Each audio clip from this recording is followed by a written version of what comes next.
tawhaki. Pea alawa mai mo o whakamalanga.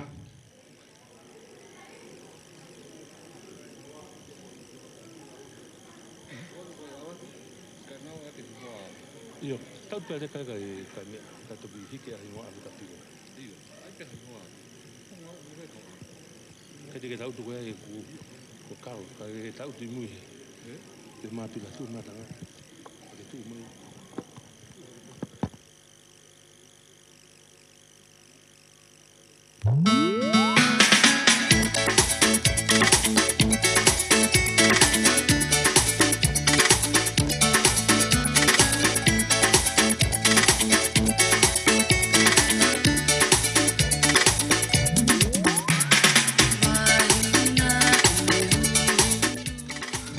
Kini.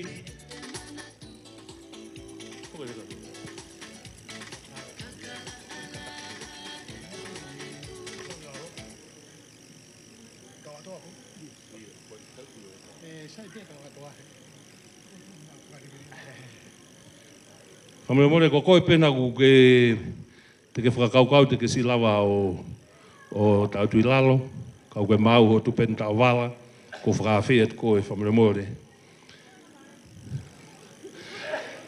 O ku lahi pēa e tamaike ta whākoe ni ka koe uhi, kai ke ngau naungofua ke nga uhi he ngahi Kava, koe hui ngau ki...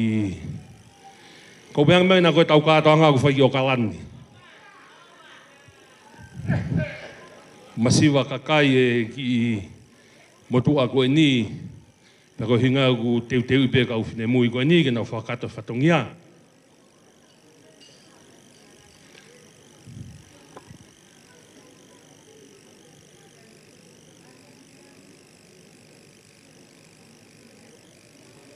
Hawa e bengo se tuata ko mua mo anga whatoa ki lalo.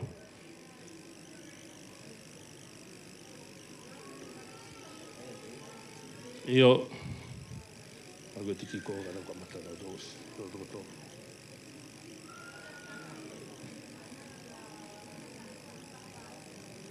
Tika ko nufo. Iko nuan na mea.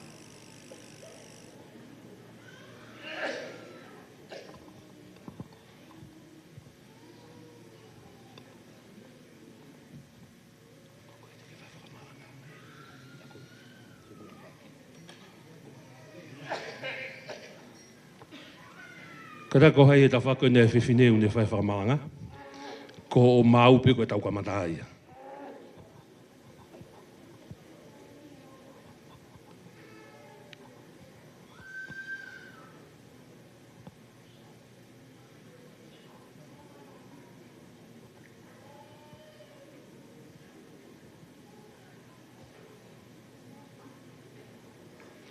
Kia tāpea lotoni, whamoremore kia tāpea lotoni, ko ta whakto he mā, ko ia e whahaki a e whiwhine, ko ta whakto matau ko si asi pia mo e whamilia so si wha, pia kua tāpea mo lotoni ko ni.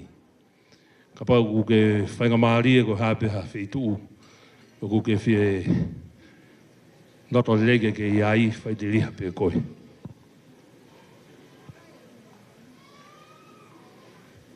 Koe tau ke taitari peke he whamalanga me ta whaka e whiwhine, ka ta kua mata.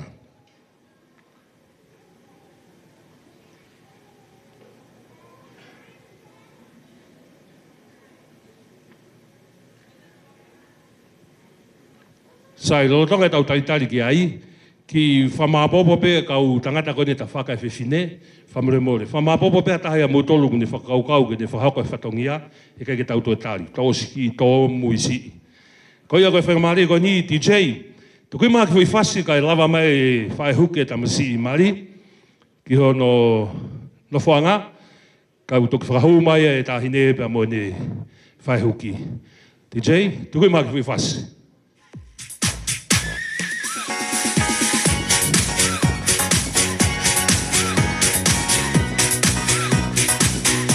Marie.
Mai bagi mini te ua, nau mei mau mai.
Koe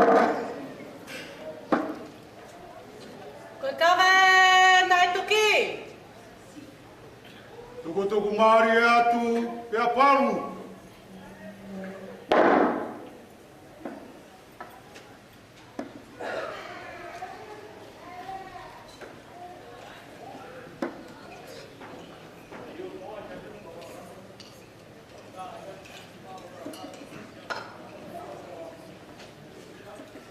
Poki ki boa pea ya Moimoi.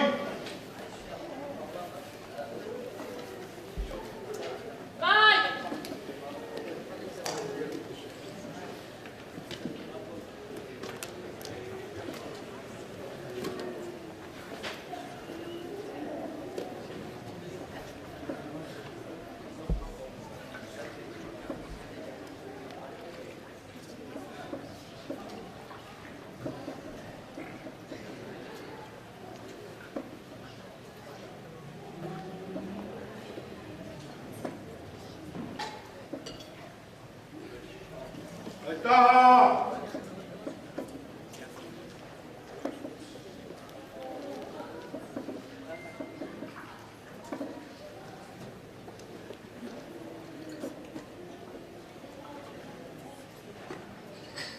Now be right!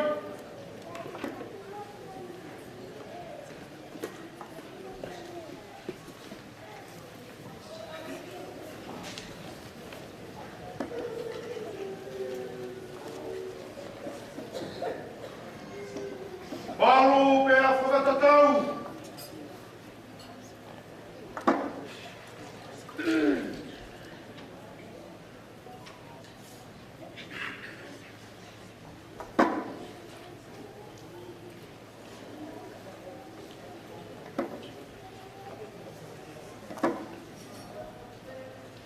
Te aia me pau.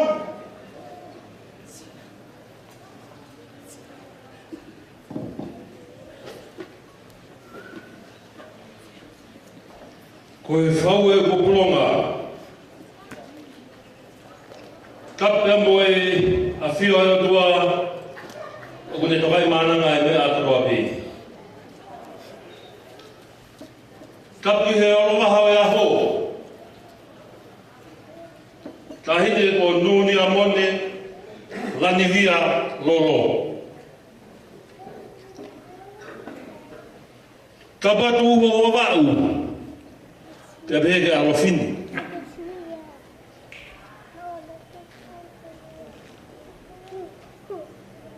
Isa, kua ngalo hi ngoa i au.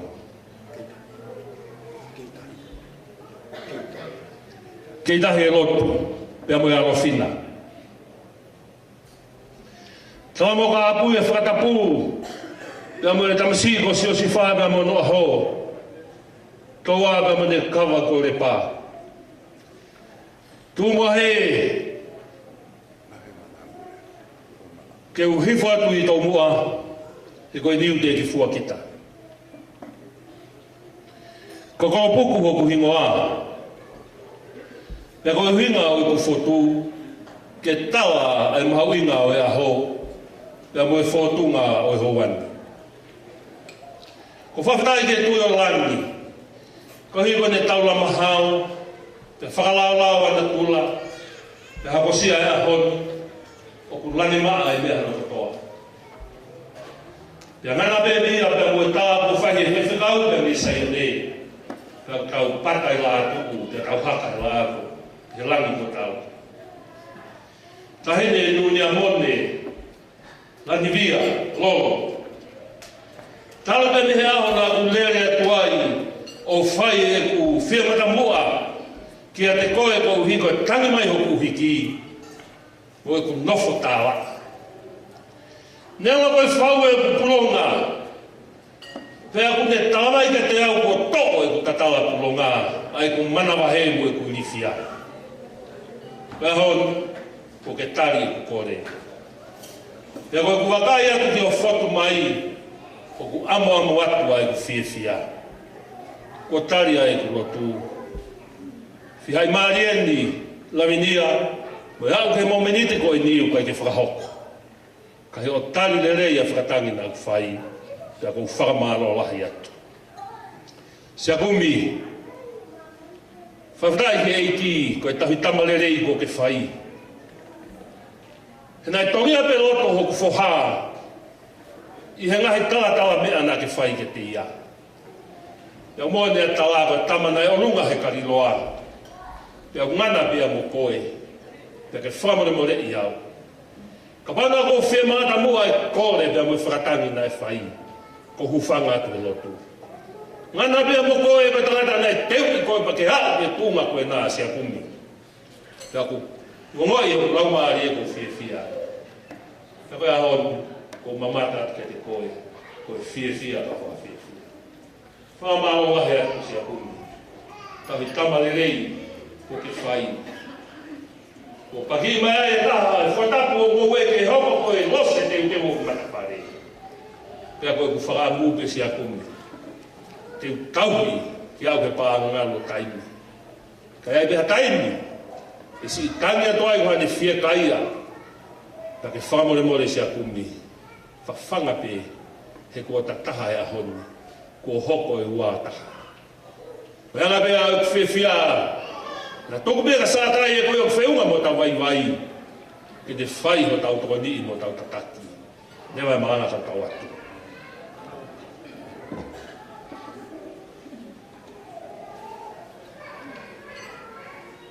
Kua tulowat.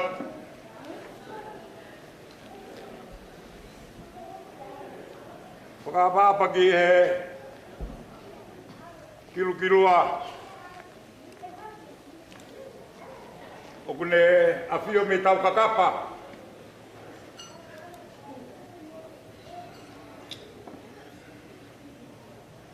Isa.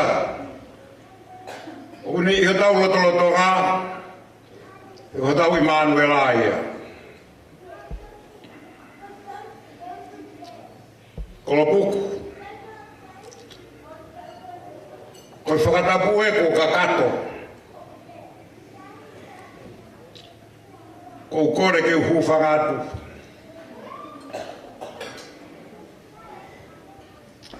Kaya tāke sia kumi.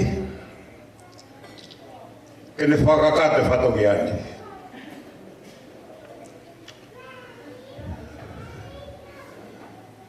Ko la vei pe ko ke mea.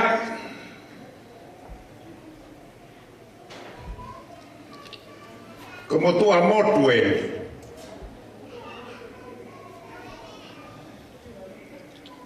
Pea ne omo e ku motu. Kana e awhio e tamaha kau whai whatongia.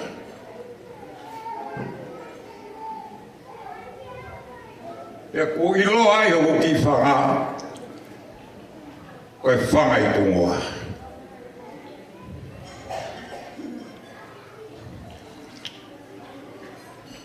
Ko veisi are. Funga veisi are. O kai ko whanga i. Ko lawe. Ko koe pe kolo puku mo au. O ku talawe e nao nao. O veisi are. Ko hono matai koloa. Ko matai repo aki. Ai mana ia ko repo haa. Kane ongo ia.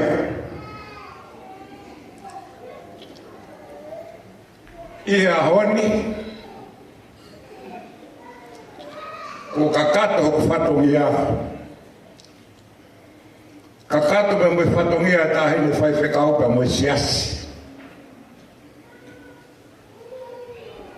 Koe ahoni. Kua Moimoi atu. Nunia Lolo. Ke feitu ona. Mea beko whanawangi. Hange koe mea e whai whikau i ahoni. Tuku be mua e Holaki o wha. Ke whetolo tolo naki pe whiruteni. O manongi he whamiri koe. Kaya ia kula kahara. Ko hufanga he aho pe mono laki.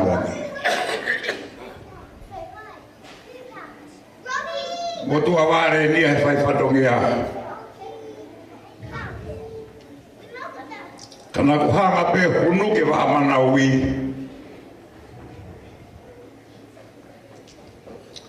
Hile kuha amone fai de tamaha. O kei mou I befu mana ui o au hao ni. Ko whamore more at kolo kuku. Ko lawe I pe ko kou ke tau ke turiki tau langa. Koe tau langa pua tale fusi. Pe mwe lolo harai wau. Ne o pe ko kei tafe. Ai funga le apa mwe vai ko mokotu. Ka tau whata wange a honi. Ke hi fua ke fui kres na e tafe mi I tāniti. Ke whai teo mai a kātoa mawe a ho. Le rewa hei kau kana watu.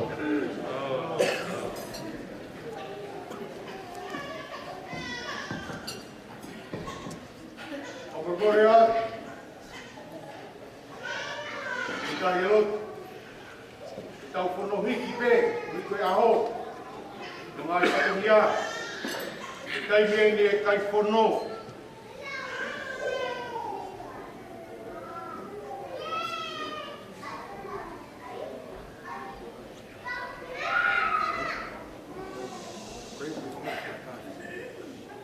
Ata koi au kai pono pe a mea mai ke whakata pono.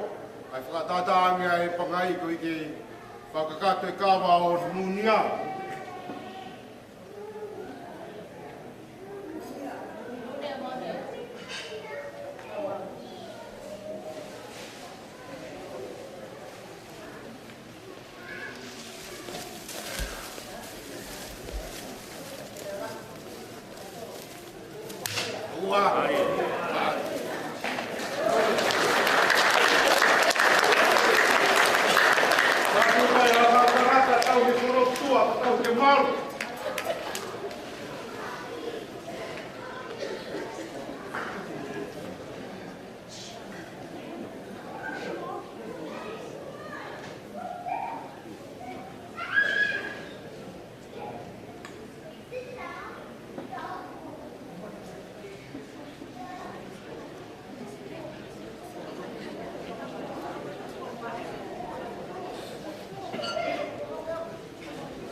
Nunia Mone, Lolo.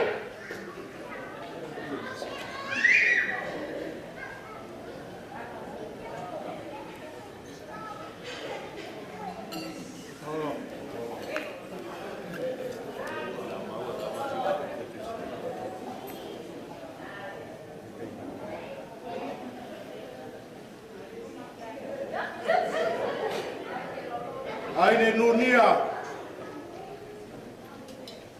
Ola vai fua Kava. Ai si. E moi pure ala. Koe lai Kava ai whanua. Whala ngā nge feituna. Koe feitu o ke mea ai. E whiaga bea tu pou moho weki. A ko iai. Whakamahina e whakalangangi. E whai e la hono tolu kua unga whanua. Ke tau i ke whakalangangi a ke hafu whine. Nau talanga fua. Ki eo he tāma ko whai. E he tamai pia moe whai. Ke tāma koe nā. Whakakato. Sias. Pureanga kau maa whanua. Mawe kawa koe ni ipe. Whawhita. Tawa me pe matua mafi. Ni whakato matau. Ni whare ko langa ua na tulungia. Ai hai aki maua e o whae atua.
Avea mai tangata aho. Si o sifa repu ha Lolo.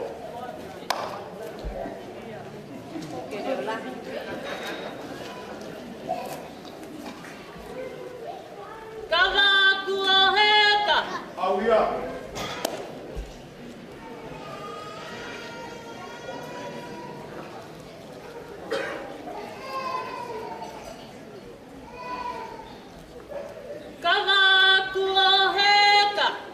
Mea mai Kava koe.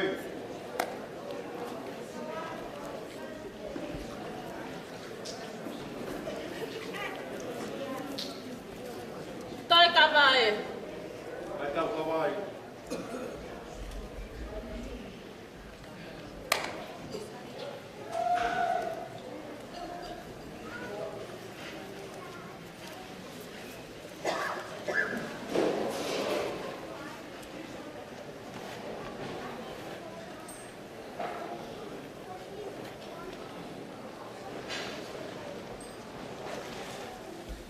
Ngā tae mau Kava. Ike toa.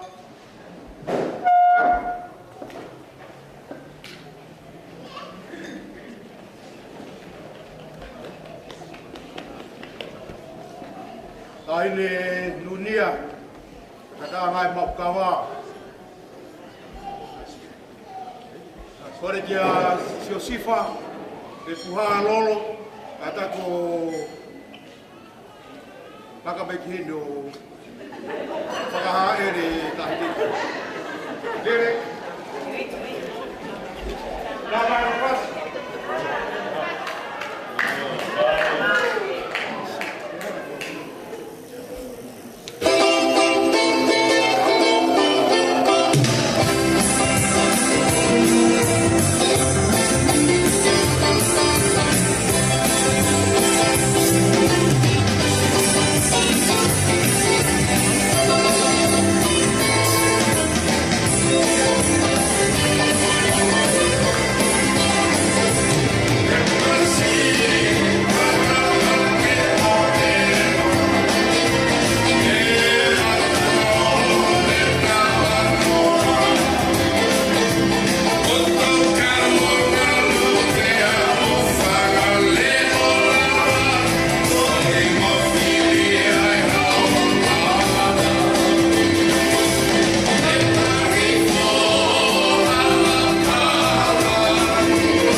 Kava ke whakalangani o e aho e whiwhine mari. Toko tau I kuna. Ko te tōka ni koe tau tuai pia tau tōruia ko te teu te. Ko ka e whiwhine o te teu. Ko a whukia ko whihia he pia koe whai mea Lolo. Kai te wa manaki whai whakau te tau lawa hoa e o te he. Te o le vai a peho ke rei taha e tau kātoanga. Te kai ke whakakamuru. E koe mea alama e. Koe kukore, te tau whanofo rewa kai miti. Lotonga e tau whanofo, kakak whamuremore pea e whiwhine, pea mo e tangata mari, tau pe mo e tōto o e. Mo teu pea mo laine mai me I tua mehe, te tau tituri rewa te tau taimi ki tō mui e tau tere e rauani. Koe te tau whanofo rewa. Koe te pire I mua, koe mo mea mari e ko si mahino na mea ana. Pea e toko nima me whaaki koe e whiwhine. Toko nima me ta whaka e whiwhine, te toko nima me ta whaka e tangata. Ta whaka e whiwhine o si mahino pera modolu, koe whahu, ko mo whahu. Koe ta whaka e tangata e ia e whiwhikau, ane whae tau kātonga mari. E ia e pia mo reka, e ia e pia mo uho wawau, kataka whamuremore koe tā mo fua koe meu tau whirma au. Mo kataka whamuremore ko mau pe pa mo lawa hake, ta whaka e whiwhine e Nunia, pia mo toki kumera mo toko wha, na au whia pūria tau ka mo ita,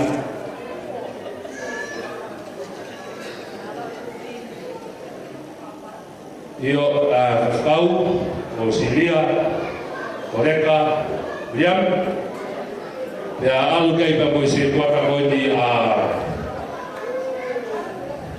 si kata mo ni Sosifa. Ini koi Tony Maya Sosifa.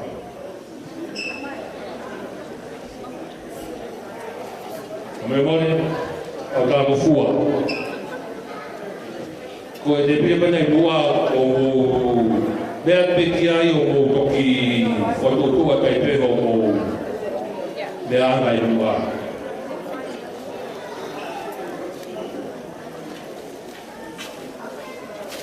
I tei, mai pe mua tau ki whasi, i lau ata e kau...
Todo en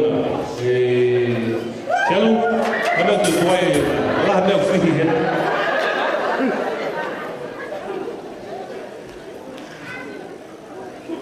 Apa fikir kata buat dengan kamar?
马路，那个本来多呀，我那木飞分到个买的给木发下买的了，那个马路变到木是那么买，我也给飞飞啊，我马飞，DJ，他们就发现到分到啊。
最後ファマリーにごファフェタハトアペイファレごファマリモレをファマリモレオラワガルマペココレペケカウトコエティオテモトエタオルマファマリモレをハウスロトでもフィルママタペボキマトルコエピモアねおやこえたうアイタリアであえたマイウィキのコナガマトウエタウヘリコアタDJ こマウペ o mai takasi.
Kou whamalola hiata, siwa mea mo Nunia, ko mo whanamari ke mo lavakai o lunga, pia hau e kaulaini o te taha mo ke pire, pia mo te mau pe, pia mo e whakilano.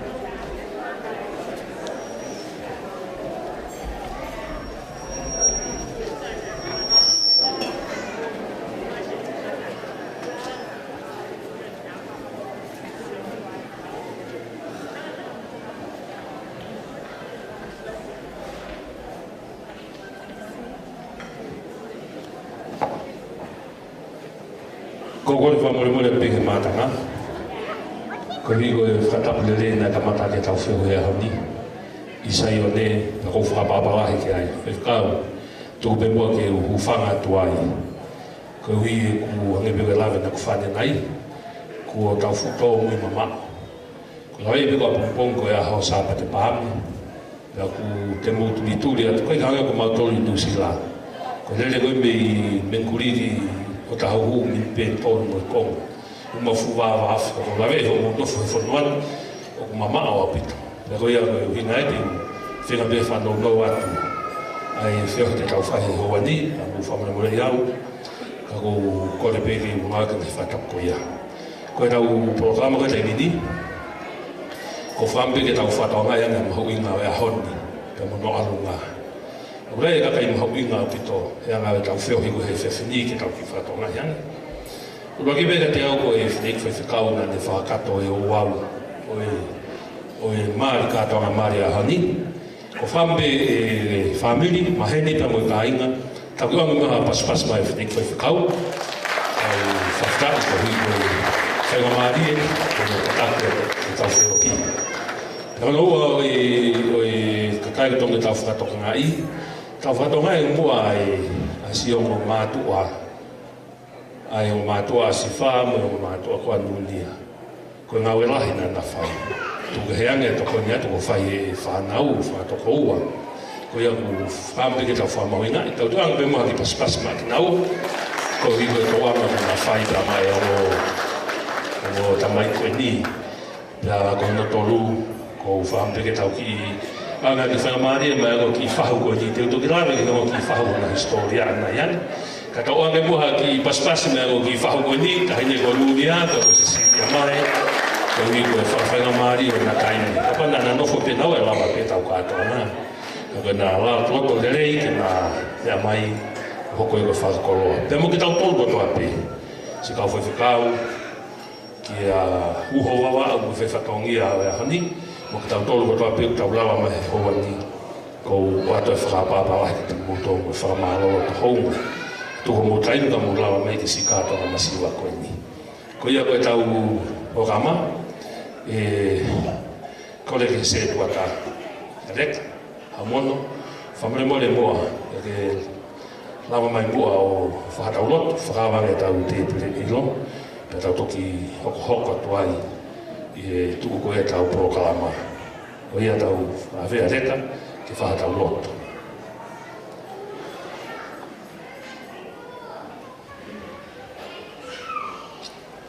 Ke tau lotu, whawhetai ke Sihova e kurerei ia, e ku tolonga o tae ngata a ni alofa. Ko tolonga ni alofa Sihova, o ku iho tau malu e aho whakakoloa koe ni. Whawhetai ko lava whakakatoa e ngai whatongia ko toa pe, e koe ni kumau unonu mai ko hui koe te pire.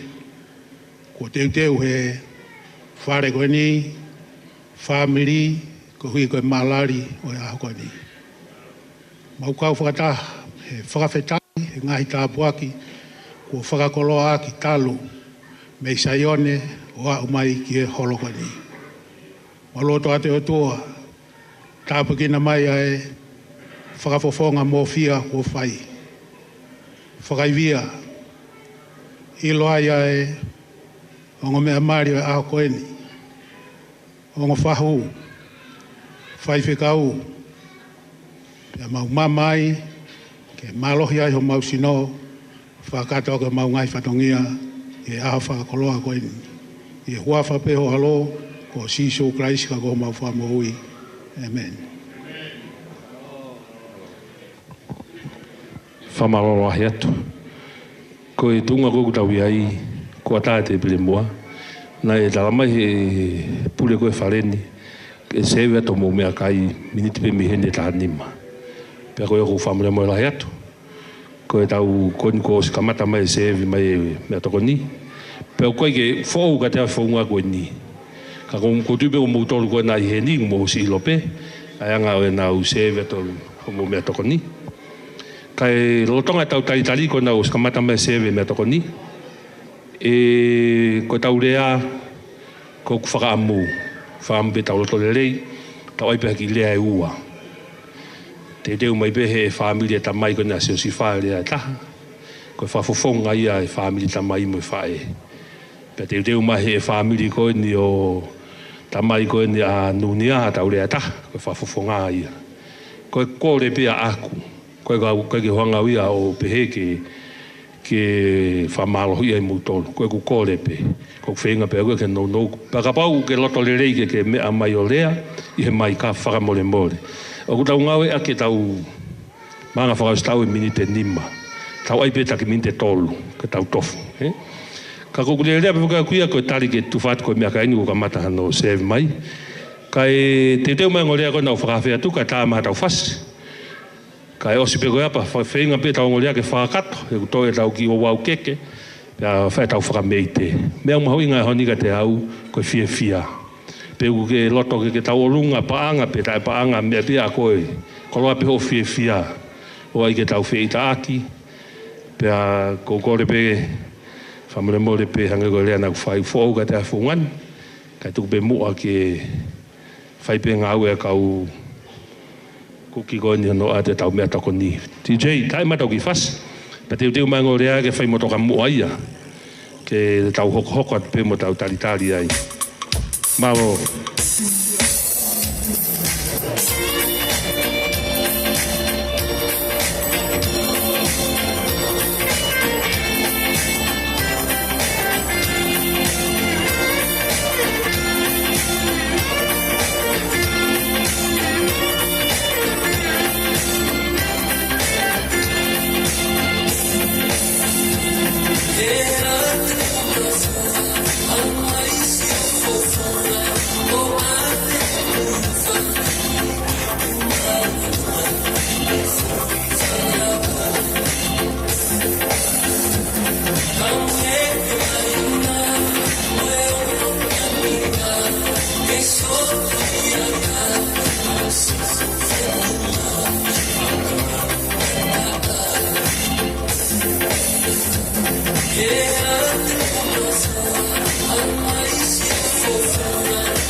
Sai nelle de laurea a Holaki, ya le fai tamai go ne sosifa. Fai te mata pure go ni.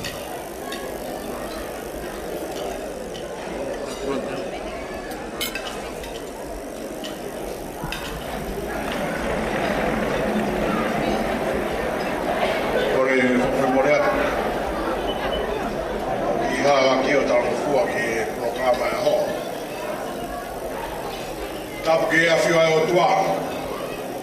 Ure a fio o taurotonga. Tapuke whanau, mwhanga mopuna ho eiki. Oku tau kau whata he hao whanko e ni. Whatapuke hama tāpure. Whatapuke whineik whewhikau na ne whakawhawhonga. Whakahoko ai Kava e o mea mare a honi. Maramot palu. Pea kou whakatapu atu. Ki a siosifa. Kau maa hoa o whanga. Ia hakoeni.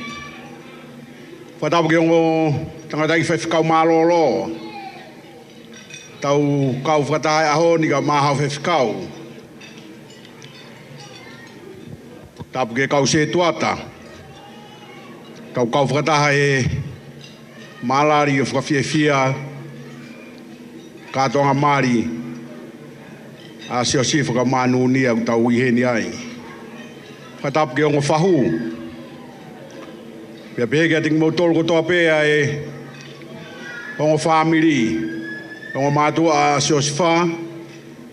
Ka pehe ki ongo mātua a Nunia. Tapu ki kai o siasi u tau kau whata, pa pē ki ha ngai kup whikau aki. Me ngai wheitu keke ku mulawa mai. Tau kau he whakawhitai, kātonga whakawhitai e whiawhini. Ko hui koe ofa alangi, pia ne whakakau ai ki tau tolu, ke whakahoko e amanaki. Na e pātoro aki pia me he kōhiri. I e whanonga o tau whai. A tā te au ke whawhonga tu e rea. Ko tūni au tūtūni au ki ai au he MC o he whiawhini. Ko hiko e rea me tawha ke tamai a sosi wha.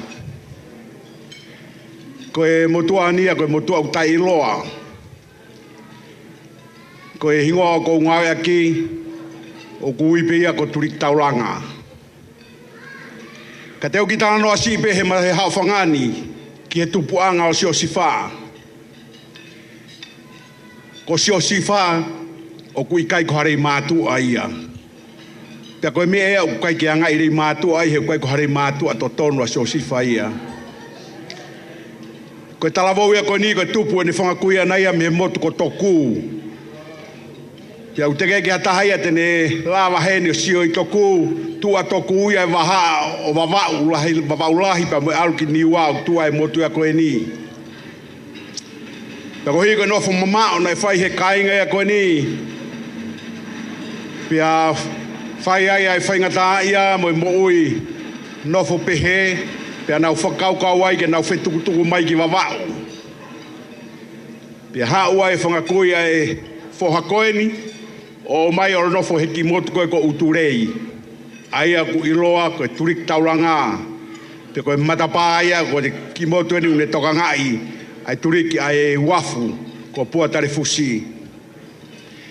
Pea whai ai hiki whanua ai tangata eiki o aro au hoa kiri mātua me heki motuni.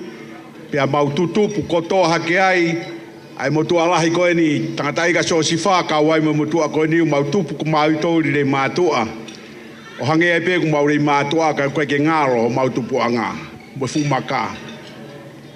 Koe alunga ia ku mau whia mau pēke whai whemahino aki. Te ria nā koe e whiri e Nunia so si wha koe ko tamarei mātua. Ai ke mea ia he ahoni, koe masia koe na koe tamamotu ia. Pea kau whakatapia mo whahu e ahoni, koe mahoa mātou mei motu. Ka koe whakawhitai pē kua mau.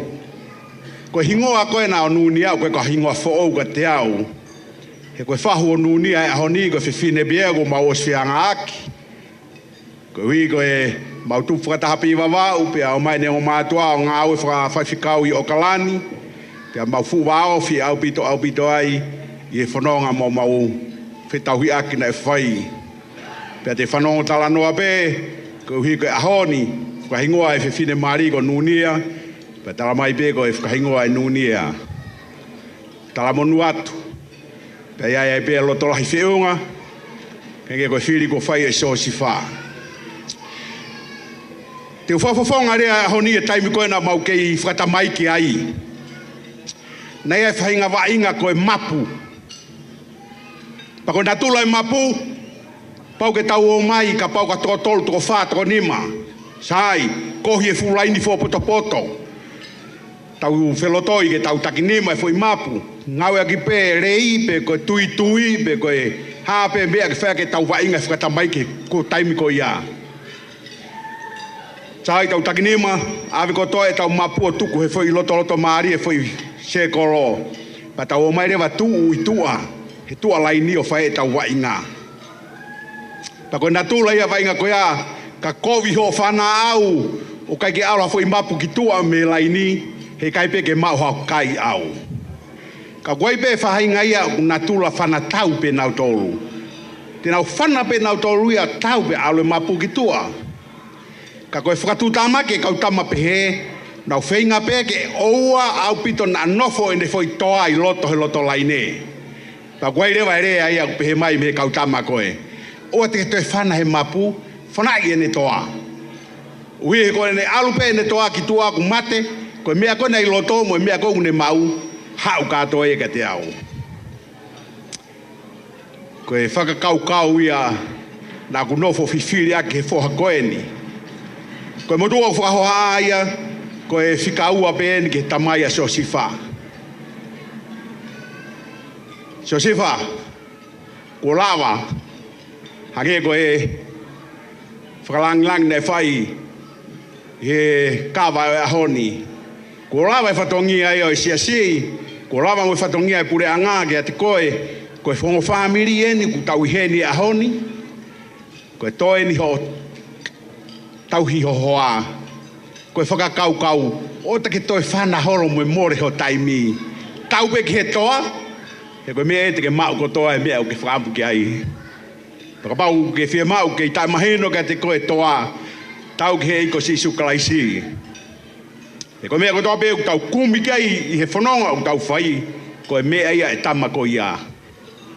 Koe mea pe koe o ki tau whakaamu ke tau mau, ai mea lelei, koe mea ia e tama ko ia. Taramai ea ke fuafua kumi ange koe ki ai, ki hene maa oni, mo ene mea to tope. Ka ne hanga ia omi e mea koe ki a te koe Sosifa. O ku kei mou e kuia Sosifa kono tau hiwa ni maini, pea ku ofa mai ki a te koe Sosifa.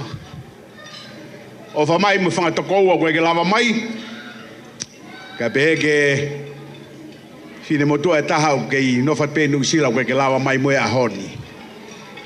Koe whakatoa e mau talamonua tu ki a te koe Sosifa, ke osi mea i pe Sosifa ko tau whamiri, hala he whika mo lau konga. Koe masiwa ango, koe te ha whamiri e ua ki ho tau whamiri. Ka koe matai koloa o ku mau whetau tui mo ia Sosifa, koe lotu pe. Koe lotu pe. Whatawange ke mahino e mea koe ia, koe lotu. Ke aroato o mai whiwhine ko nā mea loto whare lotu.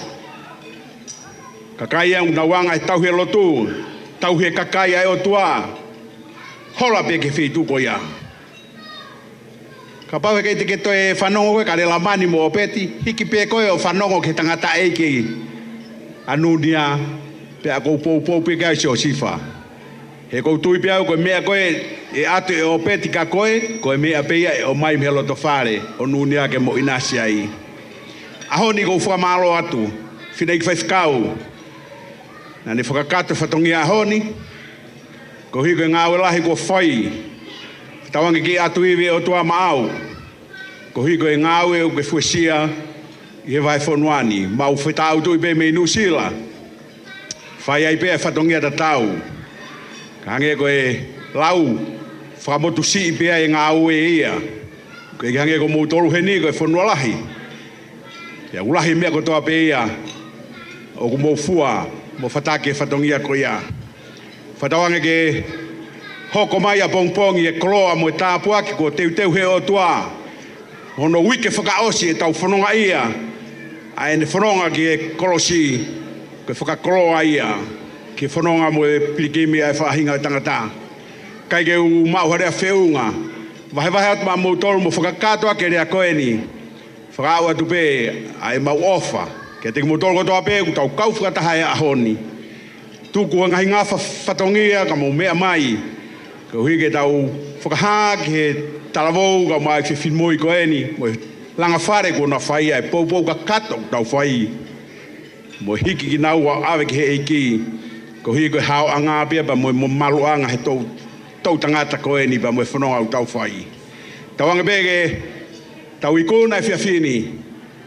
Pia Mone a lawa Paula ki awe pe koloria ki o tua. Pia mo langi. E koe ni mea ko toa pe o mai o tau inasi ai. Pia ko tau whiawhi ai he a koe ni.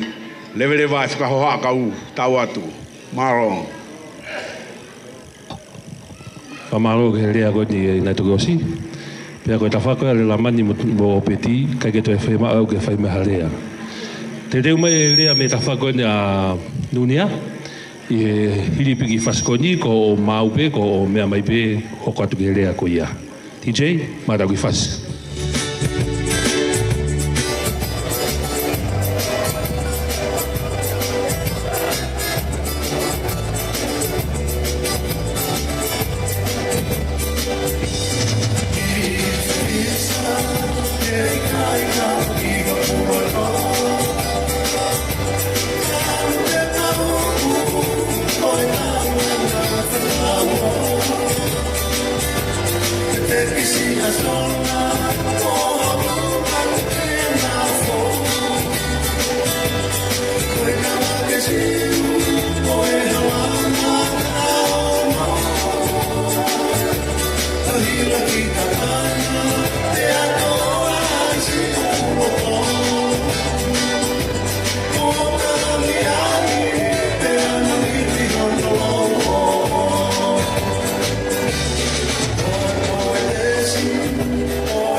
Matapure pa mo e tamai kone whakahoko e rea e ta whaaki o Siosifa kai umai MC e ahoni kai umai kau whaiwhekau o ngo whahu kai umai kau to'o kofuni mo e kau tangata tau dara fito ki a Siosifa kai umai Nunia ai whakaapa palahi kai whakahoko a e rea ko he ni. I am grateful to represent Nunia's dad's side. So Kerepi is the father of Nunia, and he told me go and do a speech to represent the dad's family. So that's why I am here. Nunia has many dads. There was one that took him in the ceremony today. There's me. And there was also the former president of the Saswesiliana, Alfaleti Malakai Mone, rest in peace. And also there's other fathers for Nunia. And I represent all of them. And also si Whaiwhikau Kerepi Lanivia. Koe lea koe ni e whakahoko koe ki taranoa whiewhia pehe ki kaunanga koe ni. Koe kuhingoa ko te vita Mone. Koe tahau e ngahi tamai koe ni a Nunia. Koe talavo koe a Nunia, koe ne hoko mai ki a te au. Pea ko whaamu pe ke whakamahino ia ke ilo he matanga, ke mo sio mai ka au tu kau ki ihu lue I loto maarie, ke mo ki sio mai ka au. I am why Nunia is so pretty today. That's mine, that's me. Mo ki pas mai ka au. Ko e whanonga na e whahe kau isileri na tau e whanoa. E nau whanonga mei lami sese ko hingoa ia ai wheitu koe na iai koe e nau iai. Whanonga me lami sese ki he whanua tala o whana tau e whanoa. Aho e tahanima na wau mai ki he... Sorry. Aho e tahanima na wau mai ai ke tahi kulokula. Mahina e tolu wau mai ki mounga ki he mounga sainai o maua e whekau he ngofulu. Tau e taha langa e tāpane kare. Osi e tau e whanoa. Osi e tau e whanoa hiki ngata palasa ki o lunga. Pakahunga koe na hiki ngata palasa ki o lunga koe pehe he kau isileri. Sayang e kau i koa nei. Osi e tau e whanoa eni. 40 years e nau whanonga. Pea nau pehe. Si sayang e kau i koa nei a isipite. No grateful at all. Pe hau ngata ai ngata, pe hiki ngata palasa ki o lunga. E Nunia kai o maso sifa. After 15 days, mo kolosi ihe tahi kulokula. Te mosio ke tawhaki vai koe o kuihe, tawhaki vai koe o kuihe, pa te mohu ki loto koe family, unau ofa mai, koe family koe ofa mai, kakai maheni te nau tokanga atu, pang mo whanonga maua he mea kui koe grace period.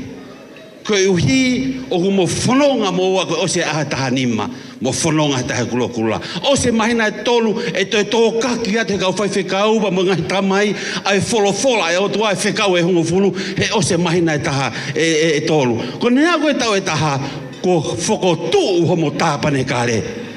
Pe whai e whokotu e tāpane kare, ke mo nofo ai o malu, he ko osi kamata ke mo fuu, whewhine mo tangata homo family, i he whokotu e tāpane kare. After 40 years, ia e taimi de mo pehe, we, na e sayang e pe sinkoloia. Ia e pehe, oia we, ko fuu whewheka e pusi mai e family, after 40 years. Pako e taimi ia, e Nunia, ka e umaso sifa, hiki ki o lunga, ki a sisu, ai no fo. E whaiate ki ako naki koe ni, Nunia, the wife's job in a family is to uki e lotu family. Tokanga uki family. Tokanga uki e lotu family. Lotu family. Ko hinga ke whatongi ia e waifi. Huse pāniti, tokanga koe ke whai e lotu. Ko hi hene lue mai koe sisu hene alu koe ke mounga koe mai whai tōtolu. Lue mai mohe. Mohe whanau katkau tangata. Pe au angi rewa ka nau tōru sio sifa ke whai e koe lotu. Uki e, ke whai e lotu. Koe kuki. Nunia, that's your job. Ko koe o ke ngahi e mea kai, ko koe o ke whenga ke tokanga ke whiua so sifa. Ko koe o ke tokanga ke nevala, ko koe o ke tokanga ke hoi hoi fua ho hoa. That's your job. Koe fulu pereti, sifa. That's you. Hene talange si suku ka pita, tuki mui se tani, ko ngā tuki mui alu fulu pereti, ko koe ia. Osko ia, koe whai Kava. Nunia, tuanga so sifa ke alo whai Kava. Ko hinga na hanga si su ave ne kawako, na ne tō mai tō tolu, pe tō wha, na wofa ki nau tolu. Ko hinga, he koe taimi a whemau ka kai tangata e ke nau ki whakawheo, whaka te tangata pe. Tolu e ema, finish. Finish e whai Kava. Back home. Ko hiko ha, mafuri e kaniwa he taimi ko e tō ngā. Pe taimi tatau, ua tu ua e moa. Koe ua tu ua e moa, na e whakamahino mai ki a pita, whai mo ke whoki na ato e hoko ato o loi. Loi urua ki, saipe, loi ko hono ua he tolu, whai mo ke whoki na tolu e ua, sio e sifa. If you go whai Kava, 3 back, ko hinga na te lahi e loi. Taimi tatau, o whalahi atu. Koe tau mo ui a si supe, e so sifa, ka e ma anonia. Koe tau tui whakakariste ane, if we do not have Jesus in the family, it's a sad home. Pa koe ako naki whakaosi ako whaamu ke whakaosi at ka mua, e sa tamai te kaua, ko sisu I he family, ko api fie fie, ko api fie fie, ko api fie fie, ko sisu I he family, ko api fie fie, ko api fie fie. O fema ke sio ke toda ta family ta lang fie fie. Come on, fia. Oh, setane he fami, koi api mama hi, koi api mama hi, koi api mama hi. Oh, setane he fami, koi api mama hi, api mama hi. Sio ke toda ta fagita lang ya tukuia. Stop that! Stop!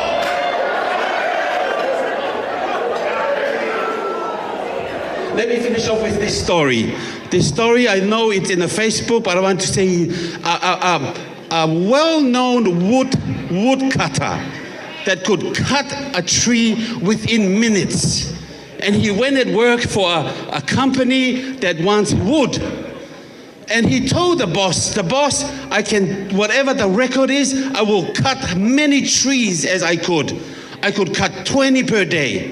And the first day he worked, he cut 20 trees. And the next day, I'm gonna cut more than 20. He cut 18. And then the next day he said, I'm gonna do more than 20 because I first started with 20. And then he cut 16. And he was so sad. No, I'm gonna cut more than 20 the next day. Next day it was 14, next day was 10. So he wondered why. And he went to the boss, I am sorry. I wanted to chop many trees, but I couldn't. And the boss said, have you sharpened your axe? Have you sharpened your axe? Nunia and Sifa. Ma'ube ko pauke lawa mo fola. And that's sharpening our axe. You cannot go through life without reading the Bible and pray every day. Go sharpen it our axe. Sharpen it our axe. He taimi go tope. Go fai lotu.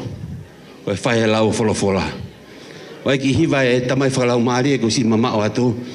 Une fai mau pe ki anu Nunia taimi ko tohape. Ilo ka tohape tau to lau e fol, lau e tohi tapo, perke lotu ma upe, lotu ma upe, lotu ma upe, lau e tohi tapo, perke lotu ma upe, perke tupu, o tupu, o tupu, perke tupu, o tupu, o tupu, perke tupu, tupu, tupu, lau e folo, perke lotu ma upe, e tupu, tupu, tupu. Whakaosi api tō, moka tako ki paspasi I mai au. Come on. Paspas, e pepe taha, pase taha, ua. Taha. E koui au tō, tokama kai muto, taha. Ua. Malo, amen. Whamawama te rita, pia koutui, sea kumi, koutuko e lawa e tau rea, Maa loroa e matama koini. Awa manakiko ko whekakau na ua, teki wiko ko me fumaanga loroa pe. Teke, whamalohi ki a te rita, ko te rita nane into tise pe ia, ko tikitoni, ko opeti usisi a tikitoni a opeti.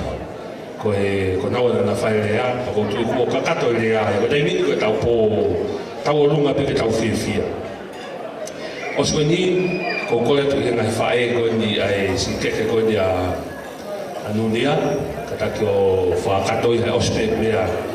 Te ospe ko ia, te hoko lewa keke ko ni ta whako ni, paso e tau hoko lewa ke tau po tau runga. Ia te tau pe, whamune mone ta whako e, ko i muenda ku wahe te ta mui whiwhine ki he, ata ai me tokoni a koe ko le ata ya le fiu pe tamu fine o ki mare e ki mui kai o come to kai to fe kai bua ka to ape tata ku mo te pile ko ni jo o spuli fe la ga o ni matu ai ko si puli po ka ko ni ko de ata tu kai to mo do ba o to de mo do ata mai e ko pu ki fe ba o me bua ka lava me ko mo te pile ko ni DJ ma ki foi fácil Kata utakitale te kau fifine ko fai a Nunia como mau pe mo famole mole kulituri mai o kulituri mai te kau kulituri ke tai na rua ka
Tofi Nunia ia mo siosifa ai keke a siosifa kamata mau tau he aho he taimi koe keke uraki koe o Nunia o kufuakia ki he whaiwhekau na ane whakahoko ai o wau mali o e ahoni ko whaiwhekau ala motu kahari o ku iai pene ki Motu papa o ku Moimoi ki mea hina o tiki ake ne keke.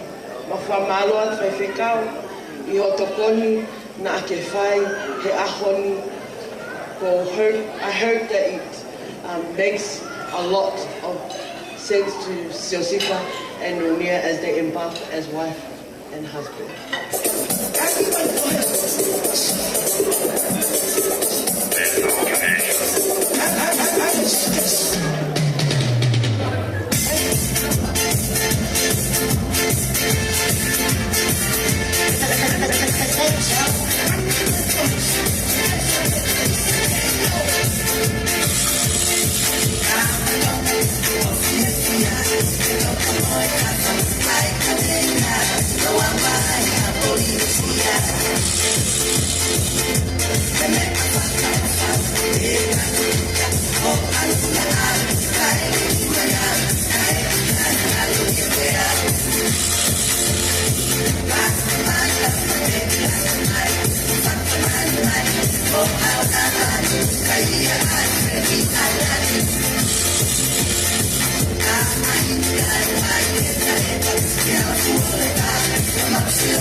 Koe keke ono ua he ahoni, koe keke ia oe whahoa Nunia he ahoni, ko Nunia Mone ngā wamo. Nai si osi whaipe ai mawhatongia ki ai koe ahoni koe keke pe. Moe okiki aki pe moe ni me ahini hini.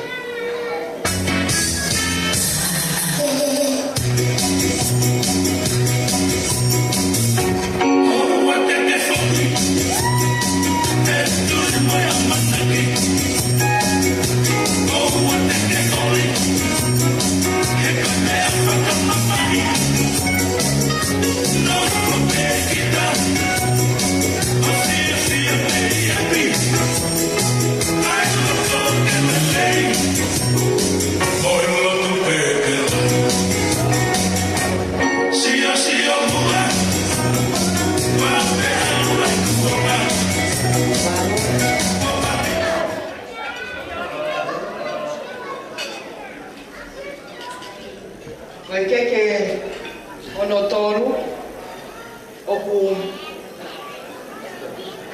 whake ke he maumehi ki tanga. Ko mere ana lo se hero.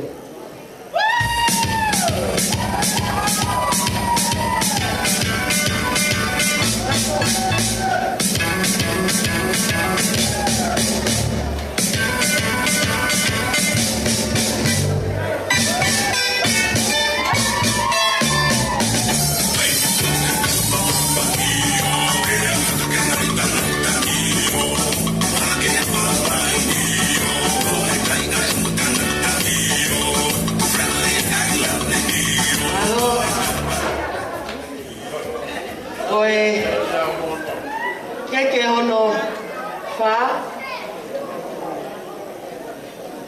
koe keke ia e mehikitanga o Josefa o Sisilia Mahi.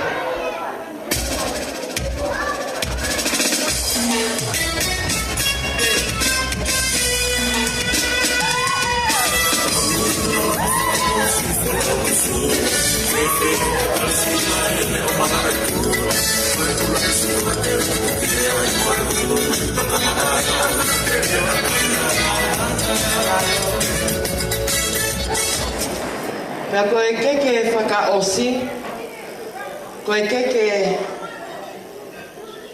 whakamanatu o e tangata eiki Palestine maa Lolo ko pekia. Ka kuloto pea Nunia o kuiheni ai whaiwhikau maa Lolo mei tonga ko tu amahe. Ka kuloto pea Nunia ke whakainasia ki e whaiwhikau he kone mo ui nei mo upe he loto. Mo e sila.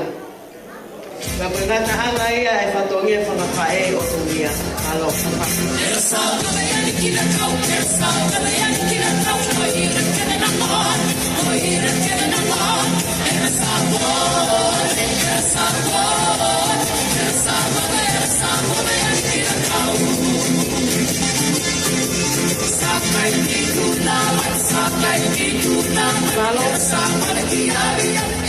Malo leva ia te au, koe keke pa o si kokoia mo au ta winasta tolu ia.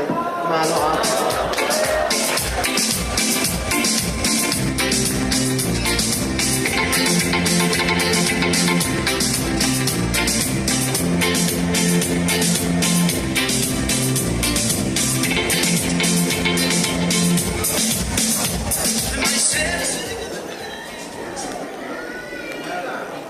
Tēnei tau whakaloloa, te tau hoko te piki ke koe te awa Joseph, te tau toki hoko atu.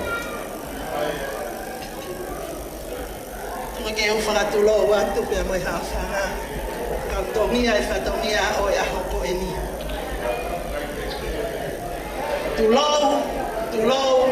Tulou. E kua whakatou atu ai kalofiama o i kosperi.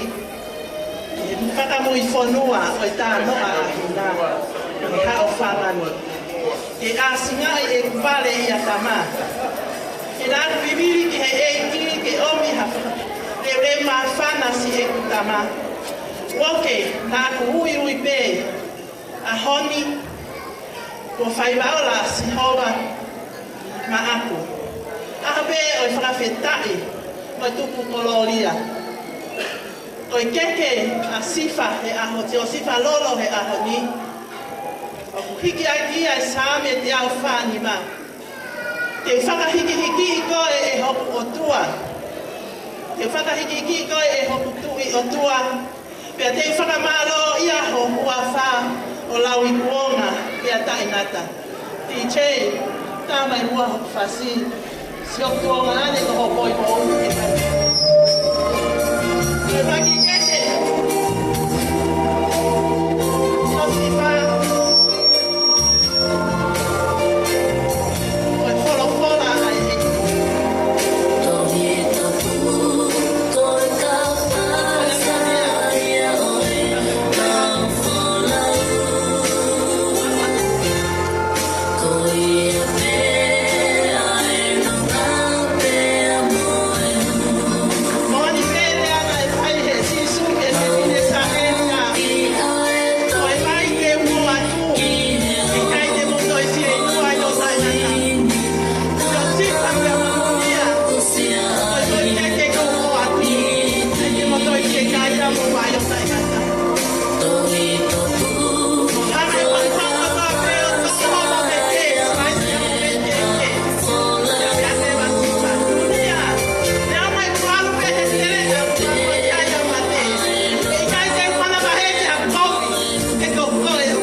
Patahai mea whanatong, aruki ai mo mea whakapapa alangi.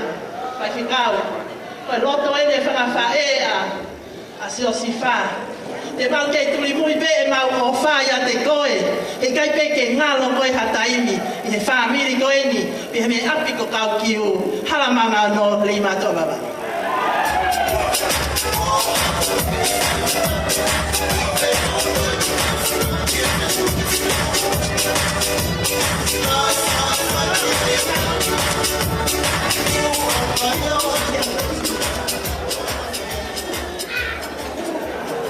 Ano, po mea mai ko ne ui pe fa mol mol pa mo mea mai pa pe taimi he ka ke mau toi lau ta hai toloa e hiki pe. Kau tama ko moma tu ke koloa bu ki taimi e ko ne ui pe to ta foko wa e te la sa ka ni na ufitu. Ai ke hoko. Ai ke ia ai fahu o so si fa lolo o si ria mahe. Hiki aki ako no mea whakatonga, mono ngai whakananiwi, koe mea e papala ni. Kona wholawa tu atia e mau o whae, tala loto na e whai, e palo fita ko aisea. Viviri ke e ki lolotonga ni ke i ofi, wika te ia lolotonga ni ala mau, whawhita.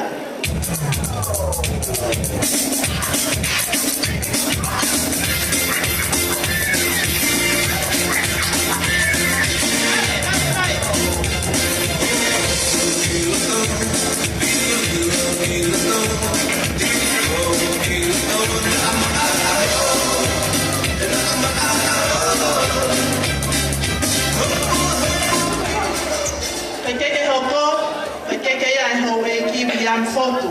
Hiki ako no mea whakatonga, akia no mea whakapapa alangi. Alu ki ai mea moe. Kumi kia sihova i pereia i tolonga tai ngata i alo ofa sihova. Ke pehe rea i hawhamani, tolonga tai ngata alo ofa sihova. Alo, keke ai howe i ki, kamore mole.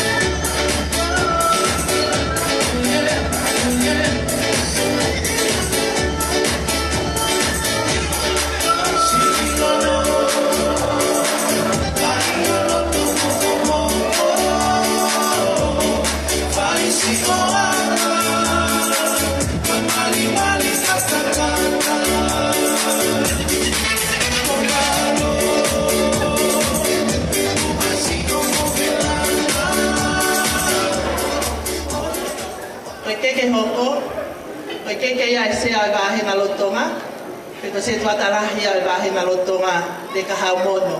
Hiki aki aha no mea whakatonga, aru ki ai mo mea ai papala ni. Malo au pito. Ono ngā tulewa pia moe. Ia ko ia ui, ia ke au te tai koe, pa te kaha, te kena ia la kaha, pa kaha, pa te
Nunia Mone.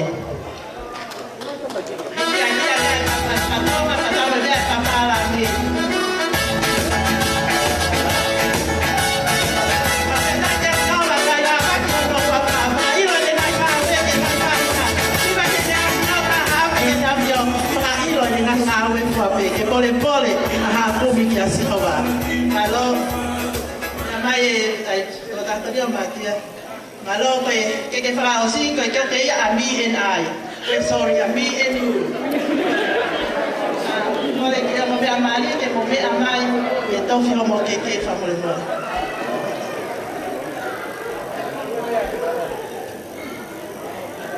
Vea mali fa mo vea mai que to fio mo que.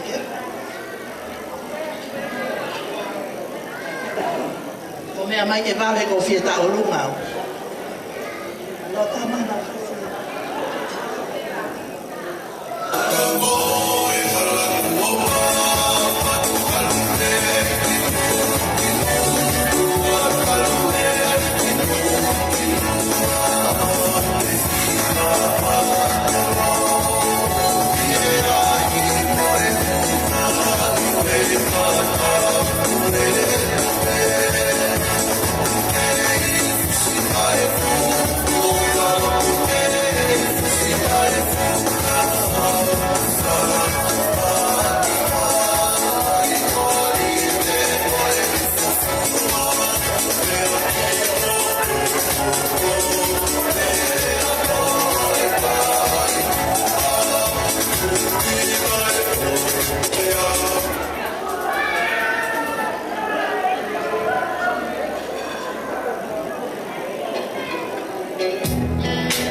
I know this is not the first time in dancing. This is the first time in dancing in the light of Jesus Christ. Okay? Kawa nga pwede mali gani na kita olu nga ilewa tato papa.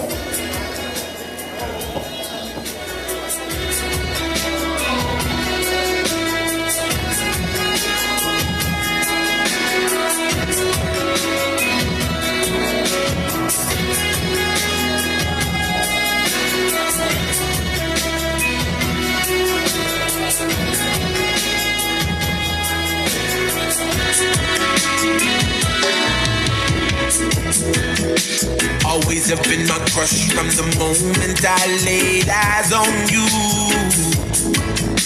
Reasons I never rush, cause I let too many block my view. They say patience is a virtue, but why do I have to wait so long?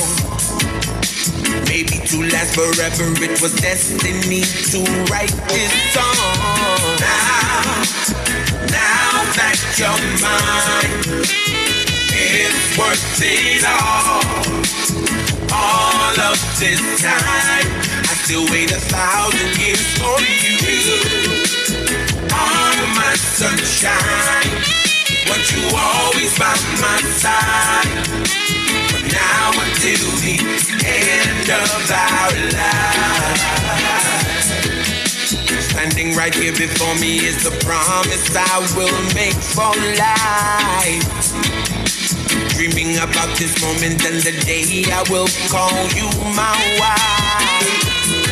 Through circumstance and adversity, I will carry responsibility. Honor you always as my only queen, from this day forth to eternity. Now that you're mine, it's worth it all. All of this time, I still wait 1,000 years for you.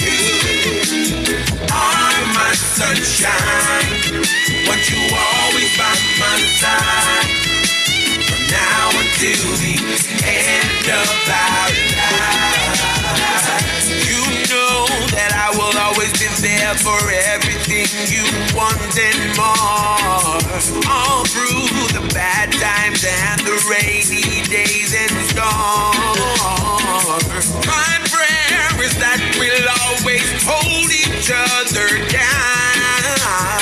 I know with you I'm always on that solid ground.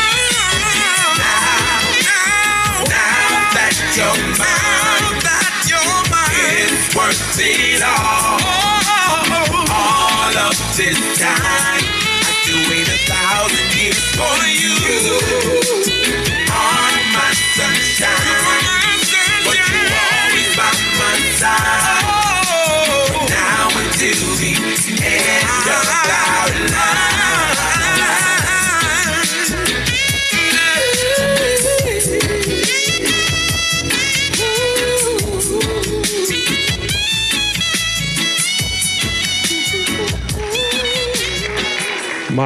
Malo, kodui ko taurangi, ko ne lawa ia taulunga e o mea mari, pea ko e io, ko na kamo mai ai ongo mātua. Te wai pea mo ki minite tolu mo ki fasi. Le lamani mo beti, mo ko na ko kaka e ongo mea mari e ki o lunga, mea whako mo tuai. Siva, po te whaka mai ke ku whemaupe he whae.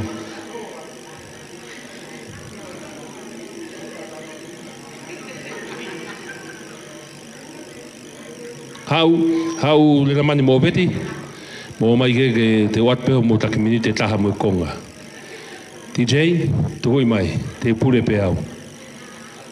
Talo mo tupu hake I motu, to mo teke mo taulunga do taha e.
Don't you worry, sometimes you just gotta let it hide. The world is changing right before your eyes. Now I found you, there's no more emptiness inside. When we're hungry, love will keep us alive. I would die for you. Alo, whamalo lahi atu. Malo apito ki he ongo mātua, papihe ki a sifa paka mā Nunia. Ko tu koe lava ia e tau wau koto ape.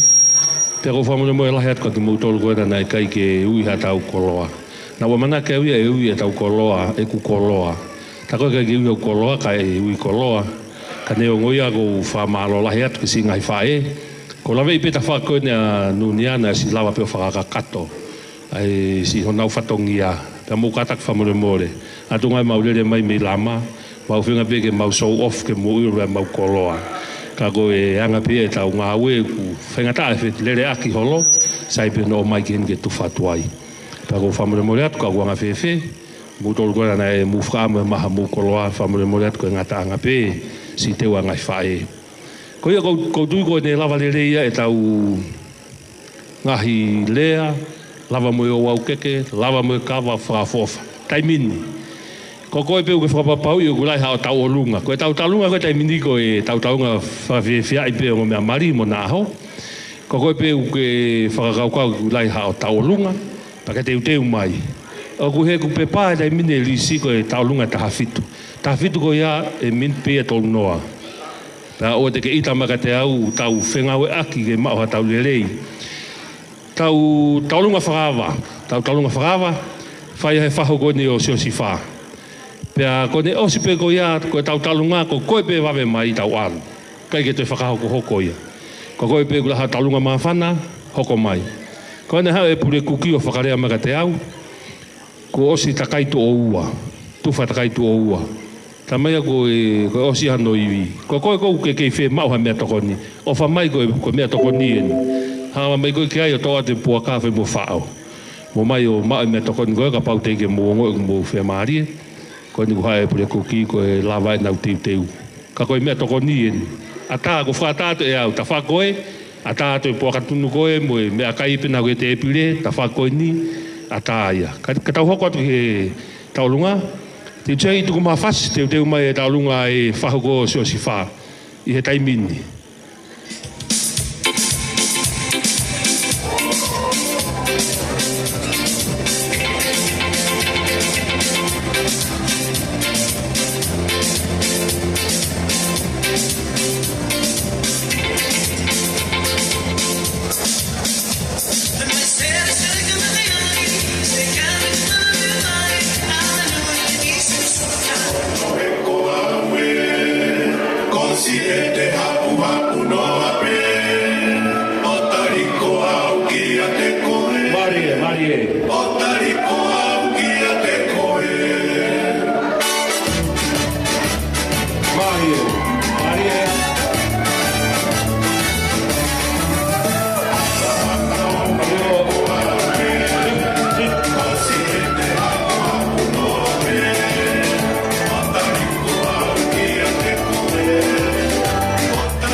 Malo, wawe roto, to e di koroa koni, mata keluar kuasau.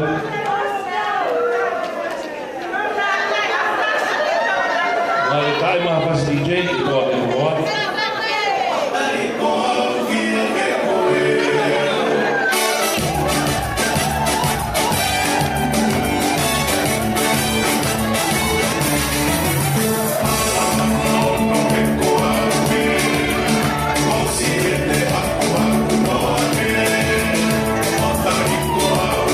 Thank you.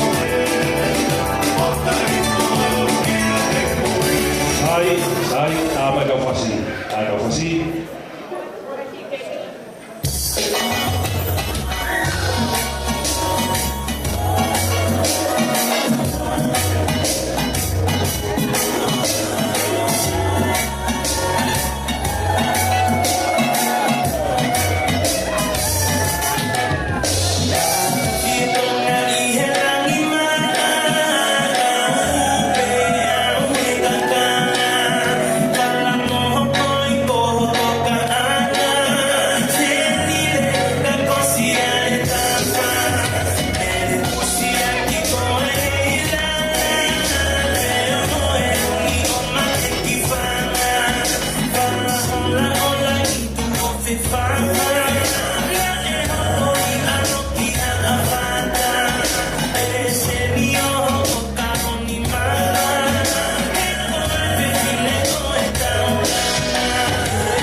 Lanivia. Talunga ko mai mini. Oia ko goe pe u mau e ka hoko ki ai ka ko Nunia ni u heni. Nunia.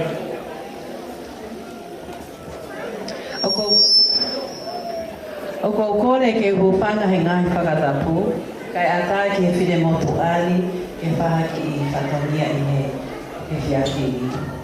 Ladies and gentlemen, I would like to acknowledge the presence of God in our midst and also the presence of our ministers. Thank you so much, Reverend Paula, for your wonderful message today. It's all about love, which is the grounding faith for our newlyweds today. And I hope that Sifa and Nunia Lolo would be able to keep that and memorize it, and as a founding and a foundation for them in their new journey.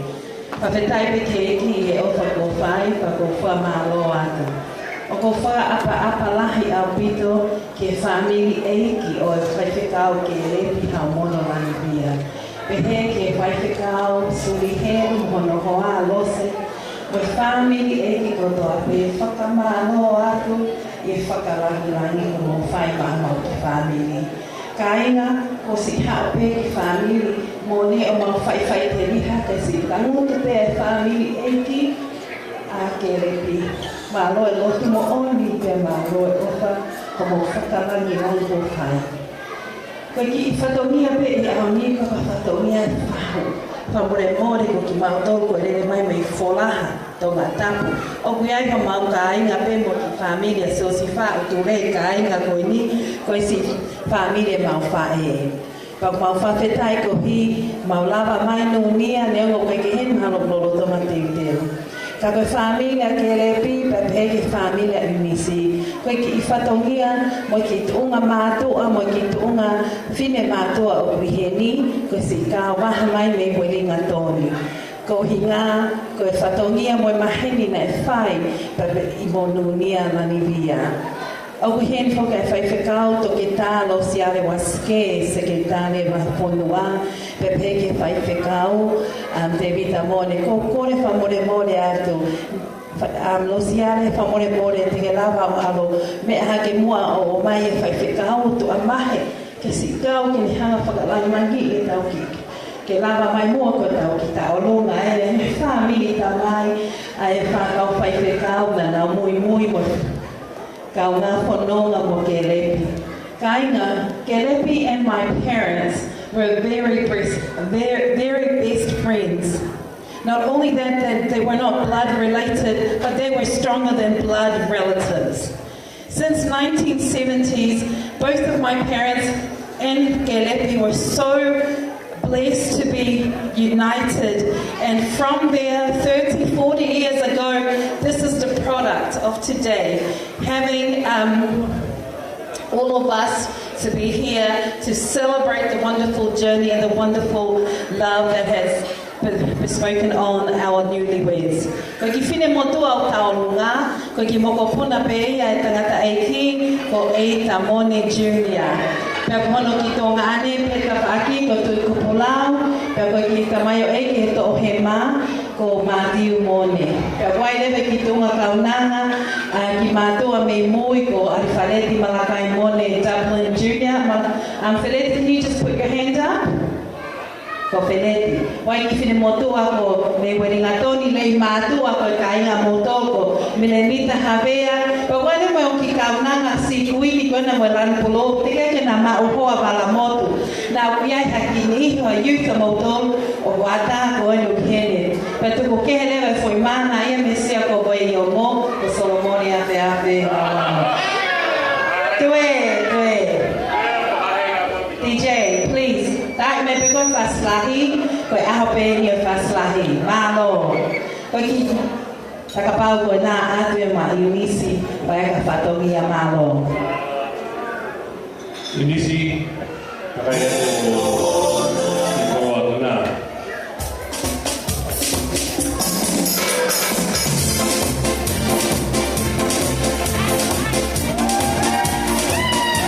Marie. Marie,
Paula Mone ate. Ko ilo pera e tukunga whamalo hiat, ni ofa mo whai. Ko e talunga te tahoko ki ai, ko e talunga ia e o tō whiwhini o sio sifa. Ko e tō whiwhini o sio sifa, ko seruaia, pea mo sia. Ko e nanaimi e wawe, pea ko koi peu ke whakamu, ke tokoni ke prete ki muri, ko e prete ki muri o kutu kuata. E pau ke loto rerei, ke whaka mai hao me aofa, whapetaki. E pau ke loto rerei, whapetaki rei. E mea pe tau mahui ngai tau whiwhia, tau whio mea me tau lunga ni tau hoko ki ai. E pau rewa kuta tau lunga, tau rau mai pe, a omi ho whasi, omi ho whasi ke tiki. E mea pe e pūre. Te kai te tau whia tau lunga, ka tau sinonga mai pia taha e tau lunga, ta tau i pia pe ke whaamili, ka whaamili ka tau lunga, ko e me wāngira.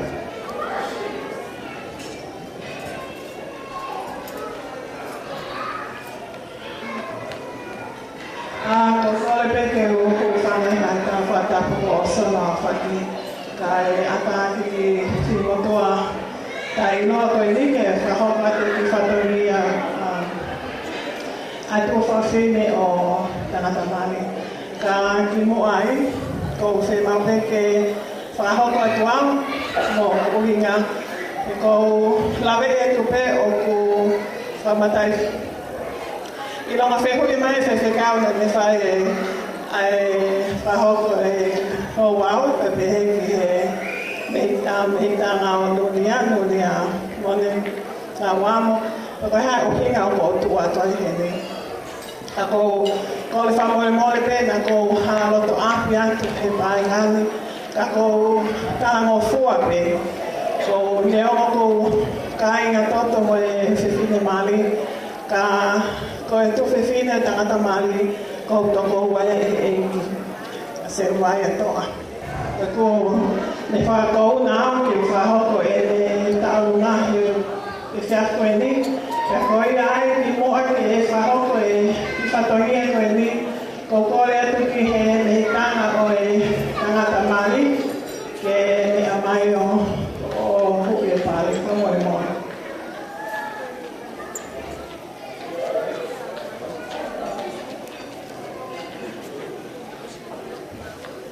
Ko e ki whiwhine me whahoko e tauronga mawhana ai o tō whawhine tangata mali ko whine mapatoa.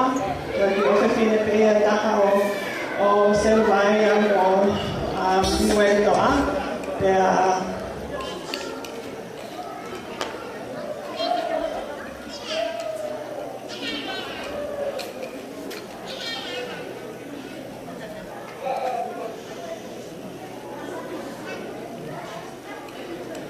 Pau peti chei pe tamai malo api.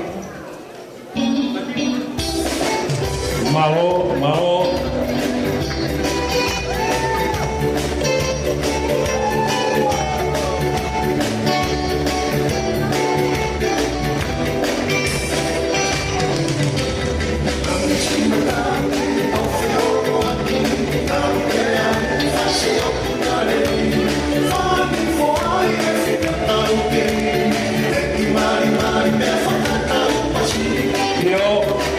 Koira, Mari.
sia, amaro atine, maro apita taurunga. Anak bamu pare kapag uwa para kasipa, anak bamu senti sama ate na ko. Hokot, wahai hokot o hene talunga ko si family o ikariti. Talunga faramkopuna o te vita tanginoa Lanivia. Pea mo whakatungane o katokoa sifa. Todo mai. Di mai?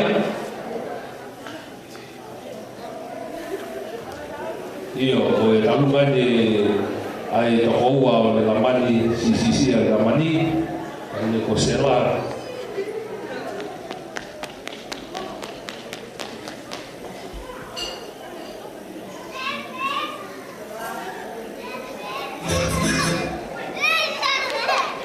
Mai mo fasi ya to mai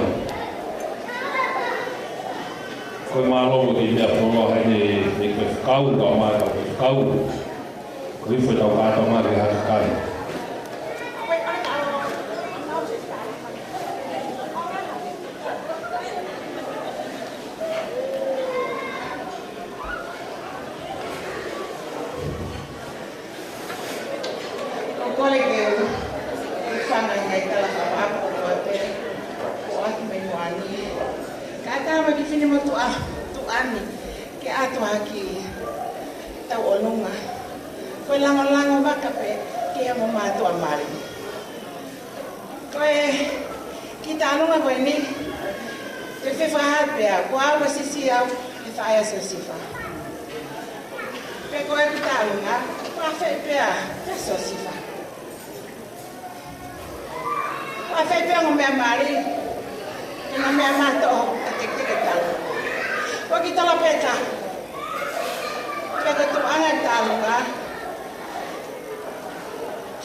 Malo, ko iba de teki de buha, ko de tema o so sifa por Nunia.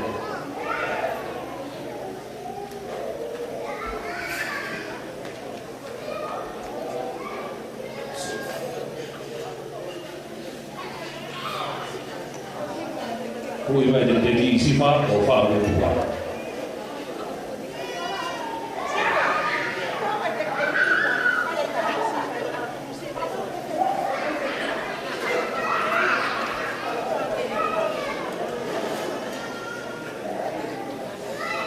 Siva,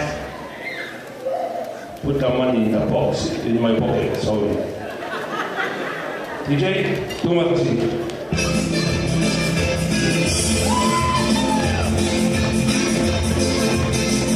Mari.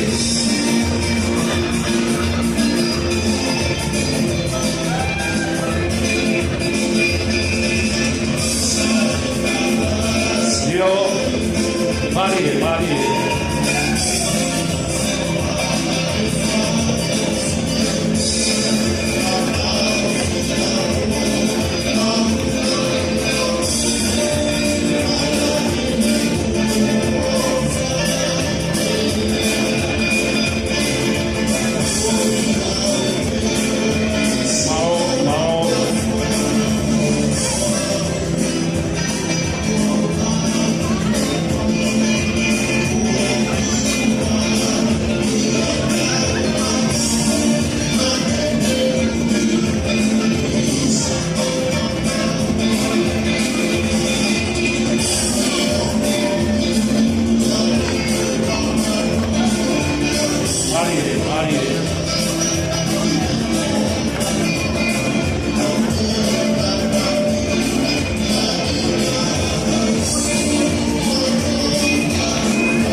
whamaloa hea.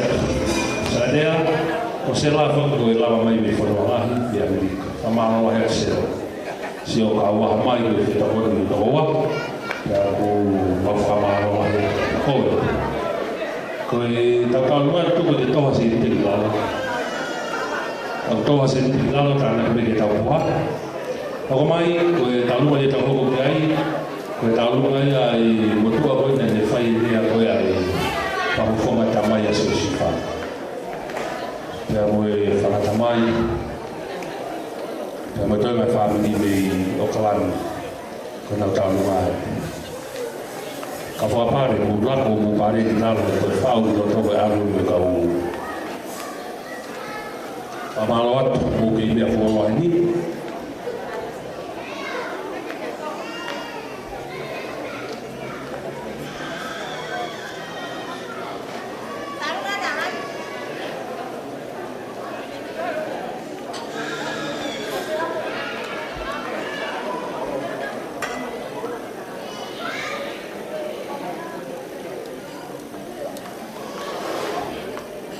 Te talunga i whenimui koini, ko i ki pangai tolo afa. E te uria ke puasifa, ke kamata ake mo whamini e. O ia, kamata u whas, o tau hoko ake. Ia mo ki kore e pita kore talunga, kamata whasiki e chei.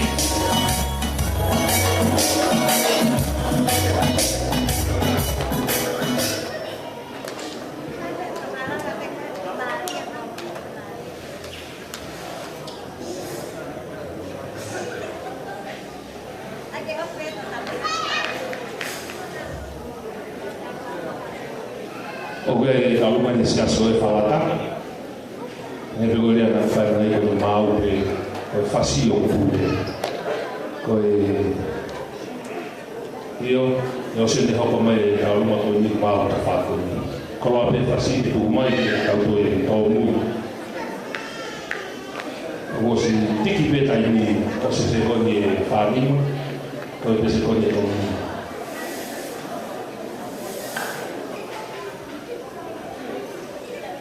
O te kiri tamera te au I talo de la limo de mare o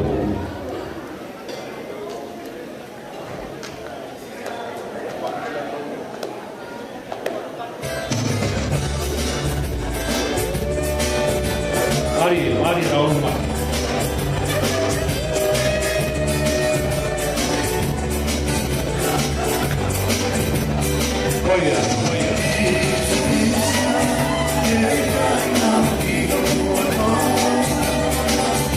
Mari.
tau ngau wha, tu mai ke te kire.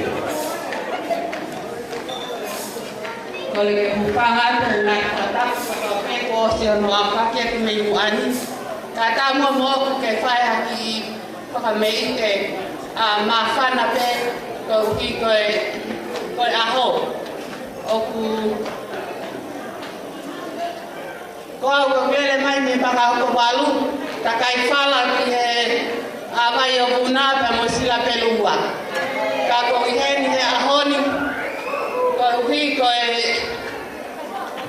maheni na fai teni I ngawe te no te ho ko ko ofanga ko tenga mo hui ngawe fai fika ko ni kele Lanivia ka ke na ho ko ka fono ha pe a to sila ai fai teni ko ya ho ma fo Holaki pe mo o fine ko ni ko na ki palu ko le ati kai ne talunga ke la pelua ke ne hui ke le Lanivia ke hui no pale pe a o wa kamata ke na lava mai ki na ua ke tua ko ni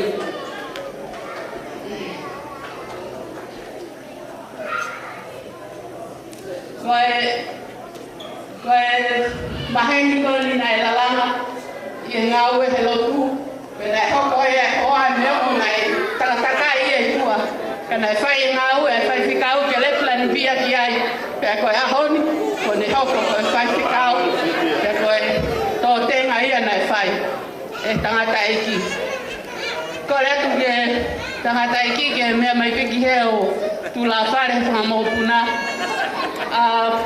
tai mai pe de la mafana ba ma un tam si che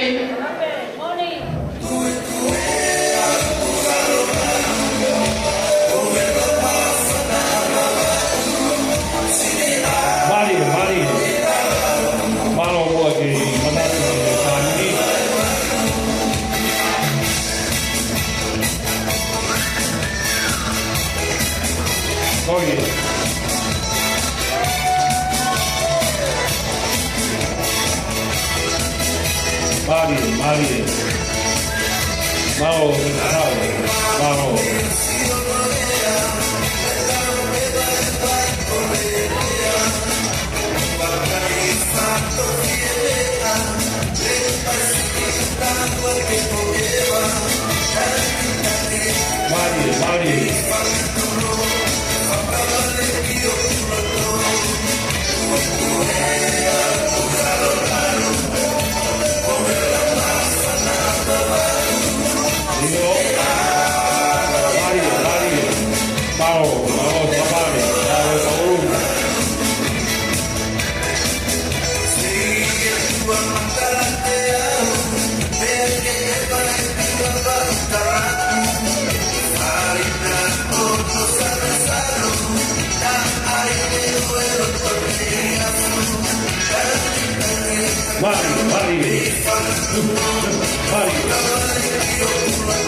Mone, ko tau roto ko to pe tau ko fa tau ko flora ko wingoa ko mele ma fio ka ba ko le mai me ko le tu langi mana ia ko pare maki pe ko ku hau winga e ku a heni ko inga ko le la mani ka ma o pe ko ya ma ku la yo ma ko o pe ko le la mani ko ata ma bo iwi ko ko e ko ma ko e para habe mo sela ame tai ko kai na e ko me a fia fia oya ye ho wa ko ko fa malo atu ko ki ta ro ko ni ko si po wa pe ya si pa ka ma ho no ko ko ga ko a ko ni o ko re ka so si pa ka ma no wa mo me ama yo to te te yo me su ka ya ka mo ki ka na ni na o ka ya ka ke ko to malo ma frio so si fa o ko ke ka u na lunga ke ka no ti ti o ke mu a ko he ke hu ye pa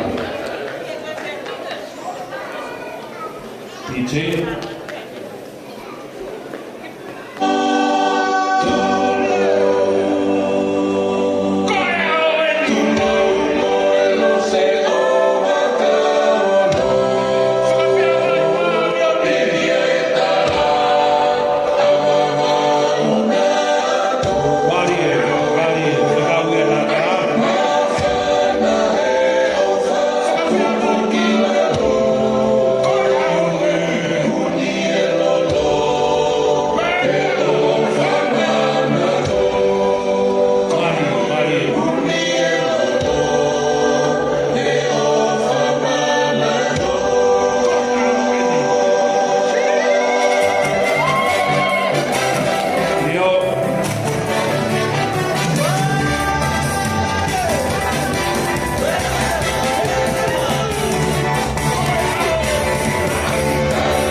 Nunia, Mone, Lanivia, Lolo, te a musisa Lolo. O ko whakapeni ia whakakau kala motu, ka moha whakakau na whakakata na hiu wau i maliki. Koe ki whinamotua maha tālu ngā koe mokotuna Lanivia, koe kapteni ia he tonga college he tahi wano tolu, koe toko ua sisi taha ia o to pirape Lanivia e mautamahi. O au ko kakalahi moaka me rama lo se helu, pia koe tu whewhine rahia o kerepe o kei mo ui. Nā mau toko hiwa, ka ko au o whika tolu te whika tolu pe kei mata. Ka ko ki mau tolu, koe mau tangata eiki me tai nama paia. Ka ko mau whine eiki le funga atere, pia moe whare uti haku i ho, whae ke ko kakalahi. Ka mau whia ke o mai tā lunga koe ni, o kai ke aha mea te mawhoaki, ka koe ofa pe, e koe moni e lau e tau hime a honi, o sisu pe. Te tia mau ke hao a meflini Lanivia au lunga ke hao whakawhiawhia me o mate la tamai a tima Lanivia ka hao ai kui ka sama toko wa kole hen Lanivia family ke o masa mawhana o sienga whai tau tā lunga ke whakakato ai sama brothers and sisters ka kōkore ata ki mautonu ka e tau whawhi ngā ka tau tā lunga o e tā lunga pe i whiaki tō whaki.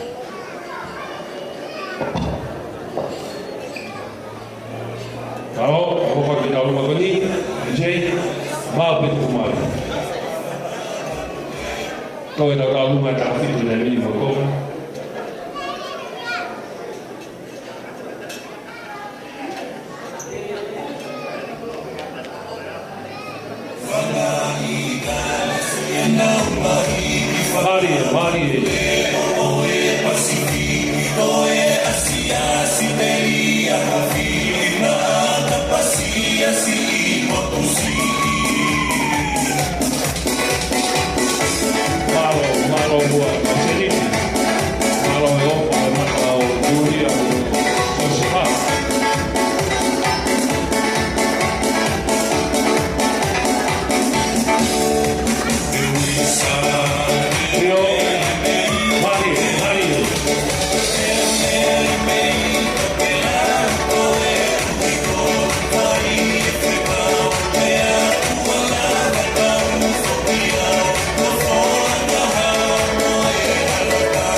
Brothers and sisters are Nunia, and we are grateful to the Lord for His blessing over us, and He's given us the courage to be here to support Siosifa Pefo Kia Nunia.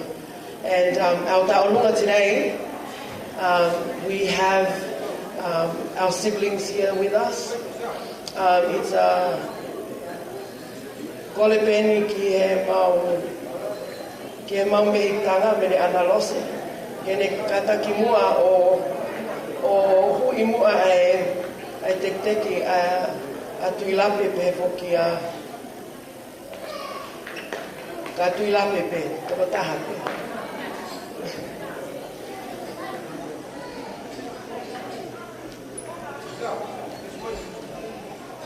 Koe kore ni, koe whasi koe tāronga, koe whasi a tumua.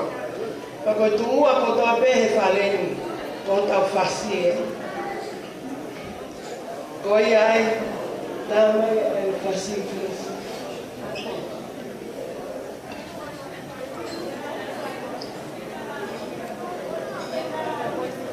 e tuko ni ko ni ha ho de ta no mari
ko le te ho whanga he ngai whakatako tō pēko so no a whakia ki he pangai koe.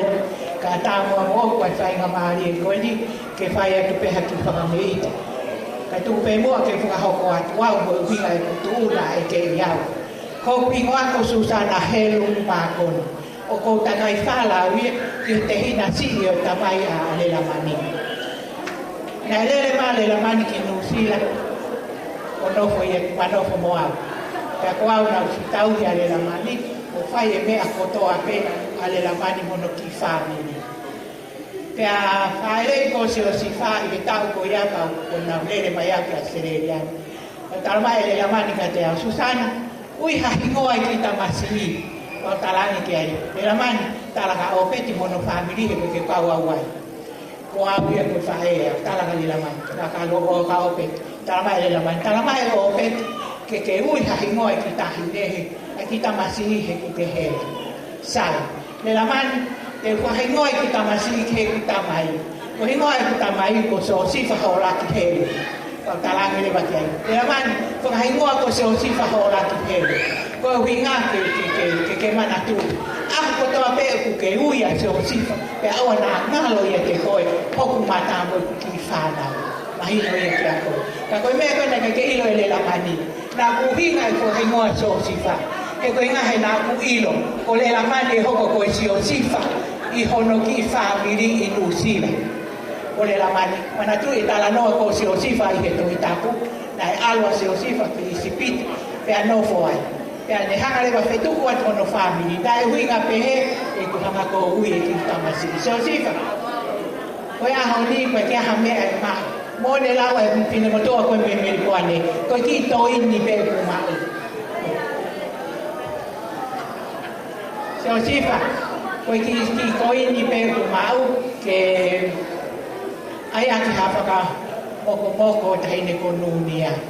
Makai te alu kōpumi ki hataka ke alu kōpumi ka Nunia.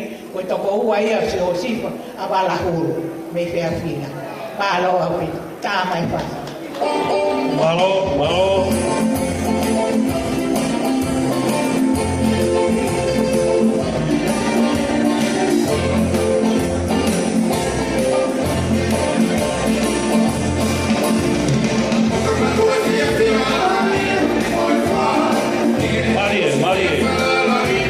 Marie Susana.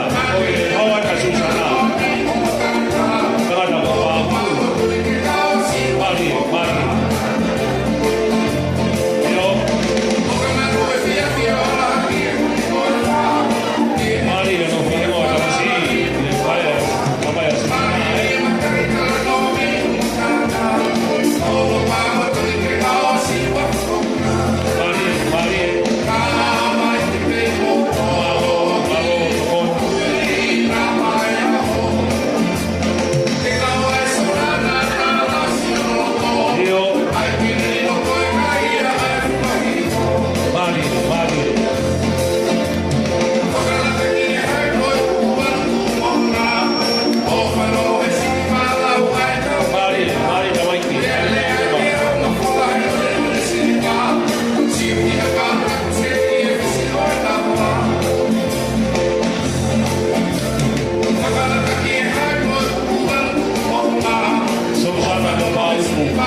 Nunia Lolo.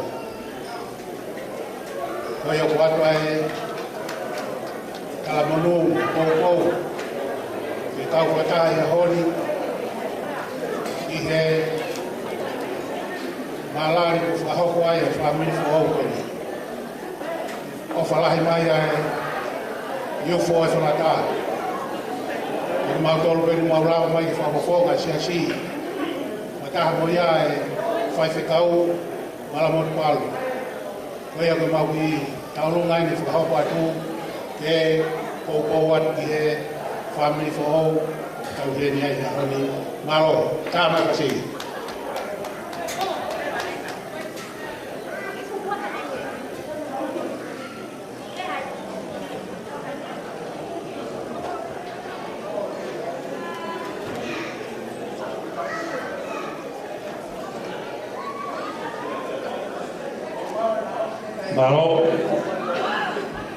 Malo. Io kaya Latu teki ai pe kai ni tau luma tau fo pare ave teki kai ni tau luma to kosi ko ape na to kom ki hen ki wa ko fa ya mo ko kai malo ro palata malo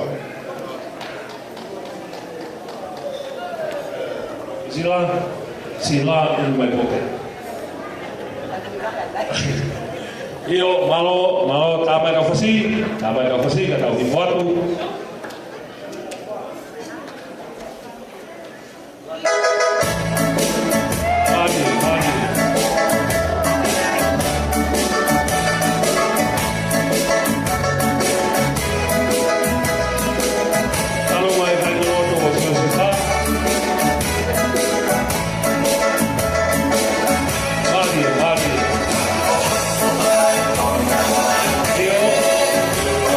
Oh yeah.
koe tau ki tuli pēna si tuake ai whiko e whekau koe whakaungia pōpongi whamanola he atu.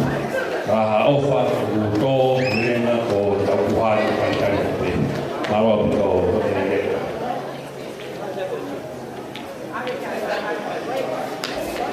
Tapu ki hea whio ai o kuatai haa mai utaru talotonga. Tapu ki a whamiri ki e whanau whamapuna whotu moho eki. Rei ki whai whekau, ka moha whaalunga tonga. Ia ko kore ke u whamalumalu atu e tala whatapu kakato e whanuamu e loto. MC, o whakau fofo e whotu i o pangai e whiawhiri. Koe ongo mea mari o e ahoni, o kou whakatou manu e au i he toto e a moi whina ngalo o e otuau. Ko hoku whakaiku ko e eukariti, ko e whahinga whika matematika ia, ko e akupe tene lama o weteki. A hoku uhinga, o kou whotu ai i o pangai. Ko tita o lunga koe ni, o kou whaamu ki hongo mea mari ke mo whaamore more. O maku atu e ofa ko e ni, o whai e hoki moko puna. Ko e ni. He kai ke ulama e au, ke ufuaki ai mea o wha, e a mea hataha i a moua. He ka hiri ki moua ke he fua mea fua, o mo pao i tatau ke he motupani. Ka kokore atu, wha more more. Tō mua MC, ke whahoko ate ki tau no lunga koe ni. Ko e motua kone ku whahoha a, o sione wikirifi e ukariki. E au ku iuniki au pito e ku fotu i ho panga i MC. Hange ko mea na ulawi gani nai, ko iaku pe e le lawa veteki au ku uhinga ka mo ku whonga. Ka kukore atu. Tai mai a e whasi e DJ kai hoko atu kai tau o lunga. Kukore ki hongo mea mari Nunia, ya mo sifa o kata famore more ba me taha to mai ki ofa koe ka me ki mo puna koe kada malo Amalo te tau, alo vi, alo te kon, alo e off, si sifa ma ia.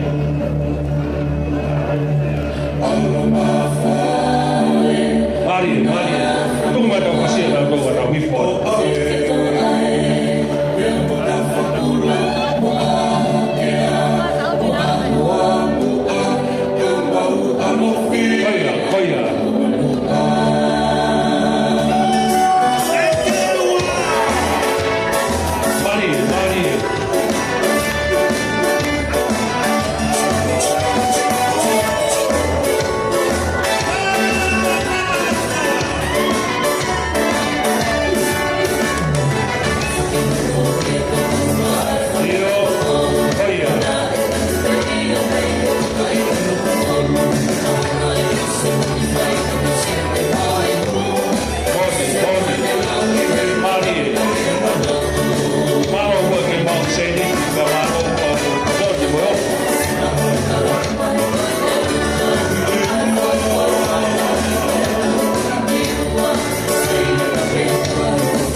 Tapu ki a kia o to mathemati e talo to longa.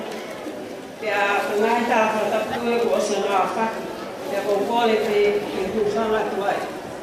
E ta mo se ko to ko e ki sanga krato atu e tu wa fare. Me api ko fata e lotu. e halaka fuefu e tonu. Inisi o ku kawa hamai ai ofa whanga foto te hina ka maa whatua ane ma whaamu pe halatu ke mau kau whatahu fie fia oi ahkoeni ka kuheni pea e whai whikau te muki o whiwhine ka mai ki whahkoeni ke whakakato atu ai tu unga whare o tautuku anga me whātai e lotu. O kai kia mea mo ua. Ke whakakato e mawahi ngata o toki ake te koe. Ke ilo i pēro tau whamiri o masiwa. Ka te whakitai o tau launake o e eiki e tamatai koa. Nunia, maulere mai te e atkoen. Ka maulere mai te e whamwhonga atu ai ofa. Ka uatataha e matara mamu ke te koe ta mohoa o whanga.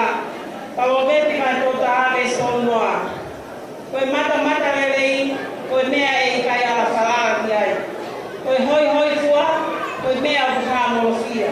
Ka koe te whine o papasia ka sinova, ko e nia e whanaro ia. Sāmera wa nove sātaha. Mo hoko au i hala eki, kau haere i ho moni. Ko hakuroto e ke whau taha, ke o apasia pe ke hua wha. Lewe malanga ka tatawatu. Malo, ka hoko te taunga koni.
Kore ke umfanga e tala whatapu o sarafai.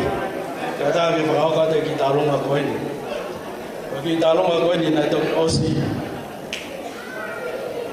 E whaamiria i kia e whae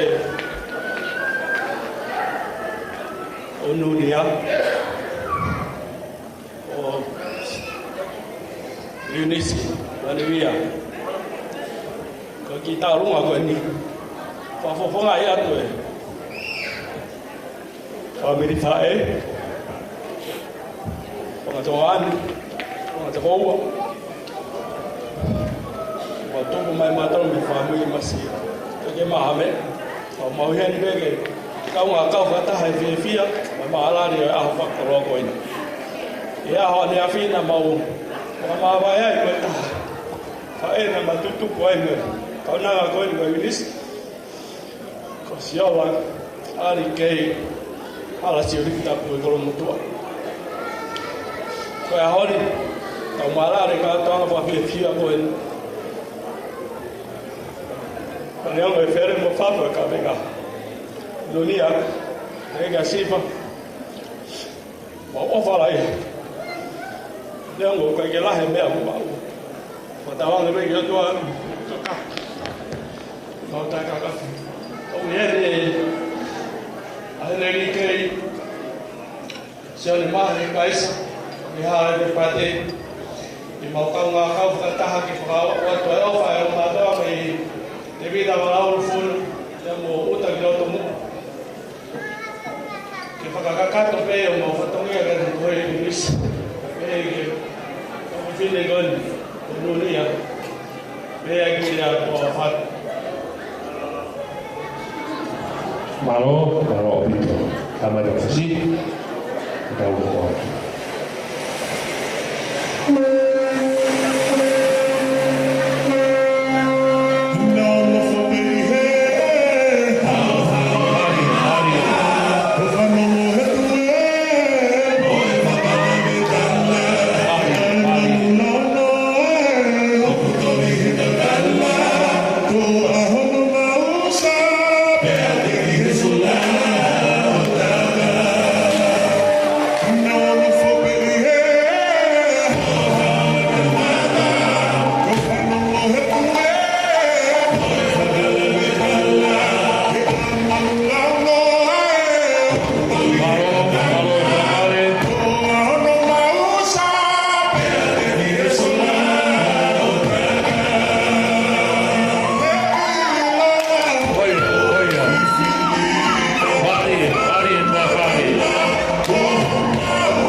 Kalumene whakahua o Sosifa, Oe ke maupu e toko wano pe toko hiwa, e me lau e pe ki pasi polo me apu. DJ, mau pe, o mai. Marie.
Nunia Mone Lolo.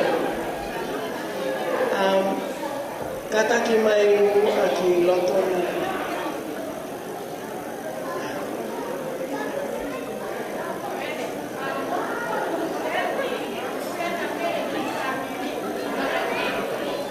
Oi tahu Nunia ki akini.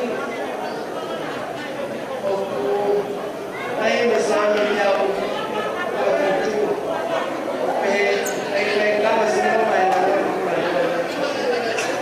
So tonight, okole ni kia Nunia Mone ngā wamo, e kata ki mai muka.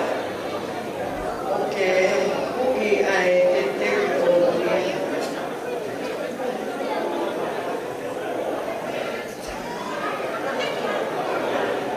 Nunia Mone kata ki.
Maro Nunia Paula, ai te hoko o taha whanua rei o taunua.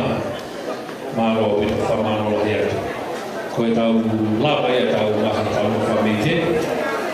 O kutona e o taime lapa e o hon, whamano hea. Unu mai e tau whaete whakausi.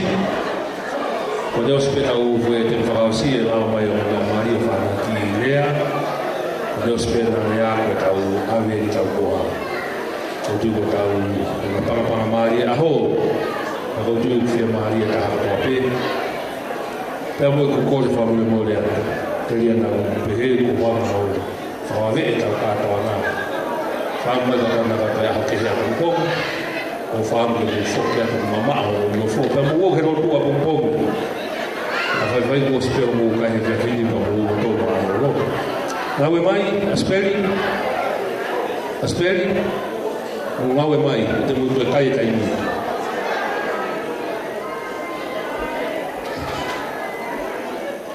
O ilo mau whie o mo mau toro maa o roto. Nau e mai, e whaiwhakau. Ko e whamamopuna e tanakai ko tawasa e Lolo. Kono tau hiwa nima ni hawera ta whanonga e ai. Kono whamamopuna o whiuma whatua mo toro te awa afi. Pea hiwa nima i a kose tau ni. Pea koe kātoa whamamopuna e whikuro toa prima o whakati o kawara o kose. Ke se o krei hono hiwa nima. Koe na whia i tewe na na kai ni hiwa no awa. Kau wham te morea, ko toki tā rangatu e peka unusi rā, ia toki o mai pia nea. Ranga whewhea whai te me tā, anatu o tau nia nima mi ai. E o nā whewhea pe te tāra whai te mi, o mi o rāna o Joseph, ia o Nunia e kau kai kai kau, ko e whai te whaaspeni o tau e honi. Tō mau o te keaki, Nuno tu buat tata, o tu tolu atu tu wha. O tu e mātua koe tu e mātua ko usumari ki mui ngai mai whātau ki. Anai ko sia tau e ko kutoro ki e mātua mani ko whio ni ko. Mau? Mau? Pitei? Mau petu mai.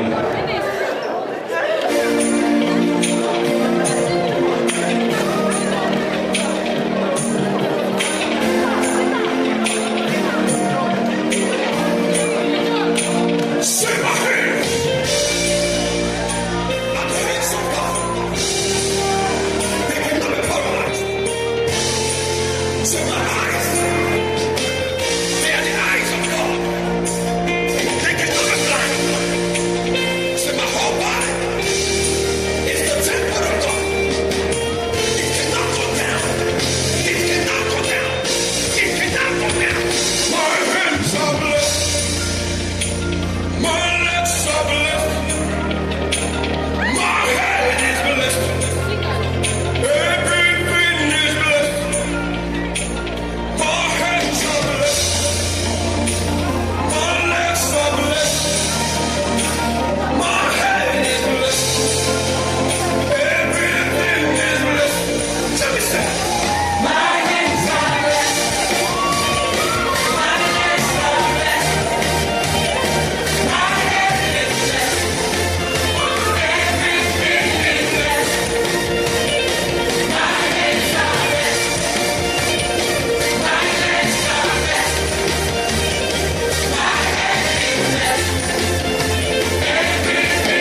tohi mea na tāu ki whai na ua. Ki whai no mea, ko mo tonga na Ko te kore peke u whangata ni whakapu, ka tu mo ki whakawhangata ni nia na sio si wha. Ko hiu e aha ko ni na mo warua. Ka whawhitai ki o toa ko tau ikuna, pia koe ko ha mea sii, ko mea lahi. Ka koe koroa kia te au, ko toki alo na ako MC a kātoanga peheni, o ku kei toko lahi a whalene. Ko e kātoanga ku whawhai ko waru ki ai au ki tonga, ko ne au na ki he ni o si waha au pito. Pea he pine pehe, ko whafofonga atu, whanga mālo lahi au pito. Ko ki mūtolu ko ni loto whaleni tonu ke maupu noa tu ka mūtolu. Ka ne ikai ke mū kei mea fuoloa heni, pe whe ki kātoanga e ngō mātua masiwa ko eni. Ko e ko whafonga e whamaro lahi ki he whaiwhikau, maro abitu whaiwhikau ho kei mea fuoloa heni pia mo taimi, kau maa e kau whaiwhikau ko toa pe mō heni. Kei ke ulawa ki whamatahi ngoa, ko whakapa atu, ko takua noa, ko takua pe ho mō hingoa ko kau whaiwhikau pake tari mo e whamaro, pia mea seo sifa kau maa Nunia, whamaro lahi atu. Mahi lea, whai ki nau tolu ko toa bena nau mau e mai ka, ko e talamonu, pia mo e pōpua ki ofa, ko whafofonga te whamalo, pia mo e seo sifa, kau maa Nunia. Pia ke ongo whahu, malo homo kei mea fualohena, pia pehe ki a ki mo tolu ko toa. Kai ke ulawa e au whamatahi ngoa. Whamalo lahi whoke ongo mātua Nunia, ongo mātua seo sifa. Ko hui ko ngā ue lahi, mo maungo onga ku mo whai. Ko tupunga e whia e aho, ko ki maua, mo whanau tama nā mo whai. Pea koe ola ni ho mo ngā ue, hangepe koe ngahilia na tau whanongo ki ai. Ko mau whia ai, pea ko mau koloa i ai. Whamalo lahi atu. Pea ko kore whakamore atu. Kau tono nou whewhe, ai whaifatongia mo se te whainga ki le reitaha. Ko le reitaha peni ko wau ki ai. E se o sifa kau maa Nunia, whamore atu ka ting moa mo aho. Ko le reitaha peni ko whainga ke wau ki ai, ko e hui e ko lawe i pe. Nofo ko mu whai, nofo ko wā mamao. Ko peheange mai, hange ko rea nau whane nai. Peheange mai na koe kātonga ko ni whai o kalani. Whakamua mai e toenga e whangatoko wā, to whewhine mo e tangata eiki ai ahoni. Panai be mau whakaamu kana mau whakaapa i pe, si whamilio Nunia. Whai mai mau kāwaha, o whakakato pe o mau whatongia, unau mamata mai pe he o pe. Whamalohe atu ke media, ko ni ko nau tohi mai o whakamalo mai, ko hui ko o laivian ke nau si mamata mai ki ai. Pea ko whampe singahi ki mautolu mo ki whareni, mo whamore ka kuraha tō no tuku e whareni. Lawa tuko e a pongpongi o whola holoto mo e lai pāme ke haere tamasiko si isu, pia te tau ngoi pe tau whia maari e mea kotoa pe. Ko ki whamalo pia ko whafonga atu, pia mea so sifa kau maa Nunia, pia pehe kia te au na kutu whatongia e whiawhini. Whamalo whuki ki a huho wawau, ko hui ko ne ngope ko ne hao ako wainga he tau kawa nai whai, ka tau whiawhia kotoa pe ko lawa le rei ho tau whatongia. Le rei, pe ikai le rei tau tūke o lunga mo e whawhitai. Ko e whangamari e koni ko whakawhi e whinei ki whaiwhikau, whamore mea mai o whakato tau whatongia mo whahatau tala, whaipe tau lotu, pa tau toki mātuku. O nā ngalo, mō ke lotu a pongpongi, ko hui teu e tau pikia ku hanga mai tua o whai ki atu.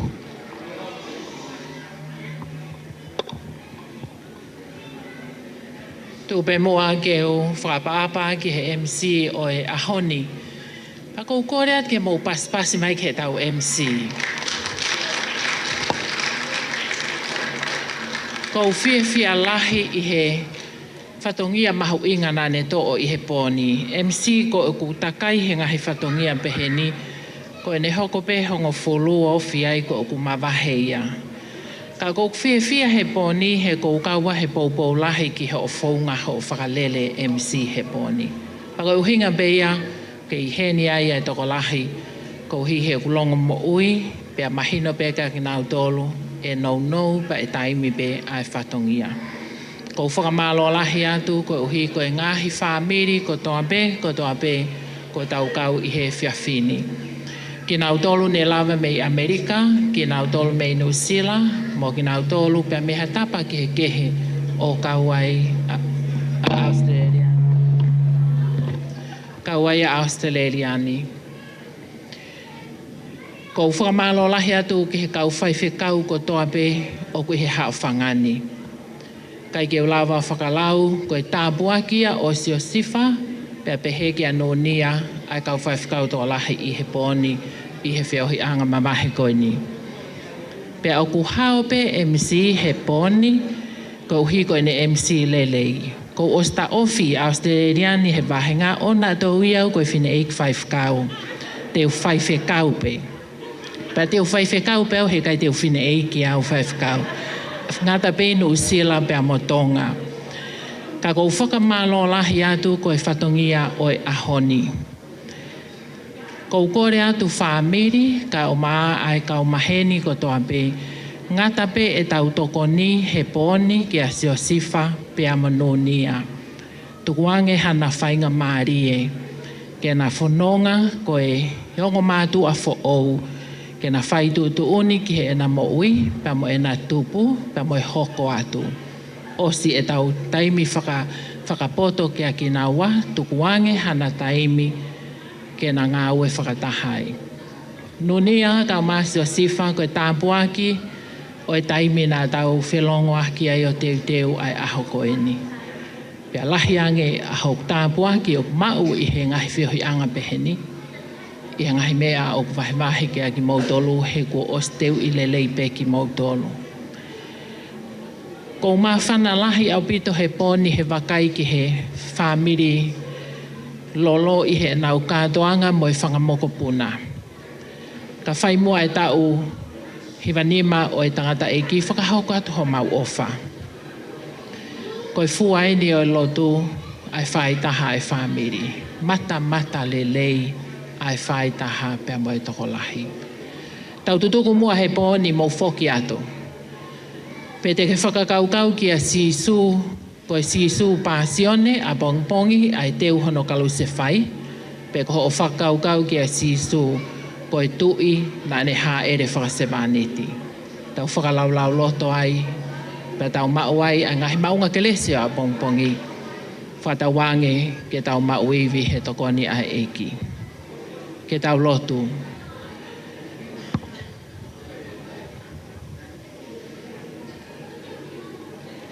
Mau whakamaloa te o tua koe omi ki mautolu ki he. Ngata anga o e whiohi anga koeni ka aku ikai koe ngata anga ia o e mau lotu e whai ma Nunia ka o maa a Joseph. Mau whakamaloa tu he laumari o e whiewhia.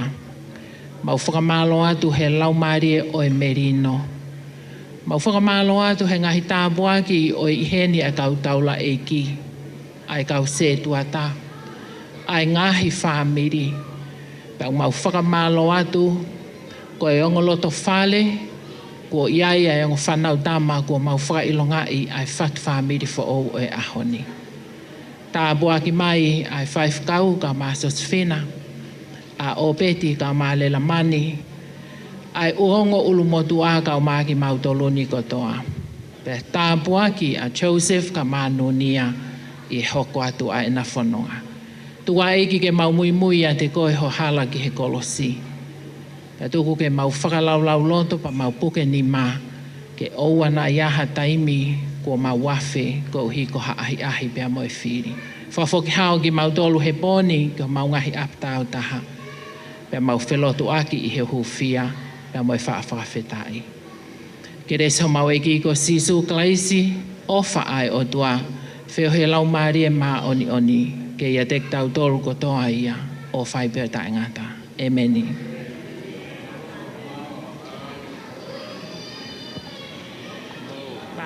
Malo pi.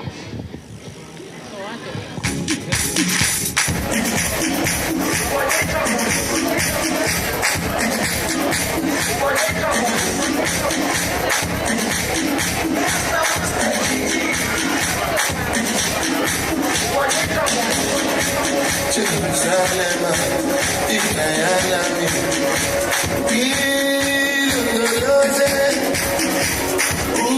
unambenami, tunangishilana. Jerusalem, ikayalami,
We need to call the ambulance as soon as possible. Sorry guys.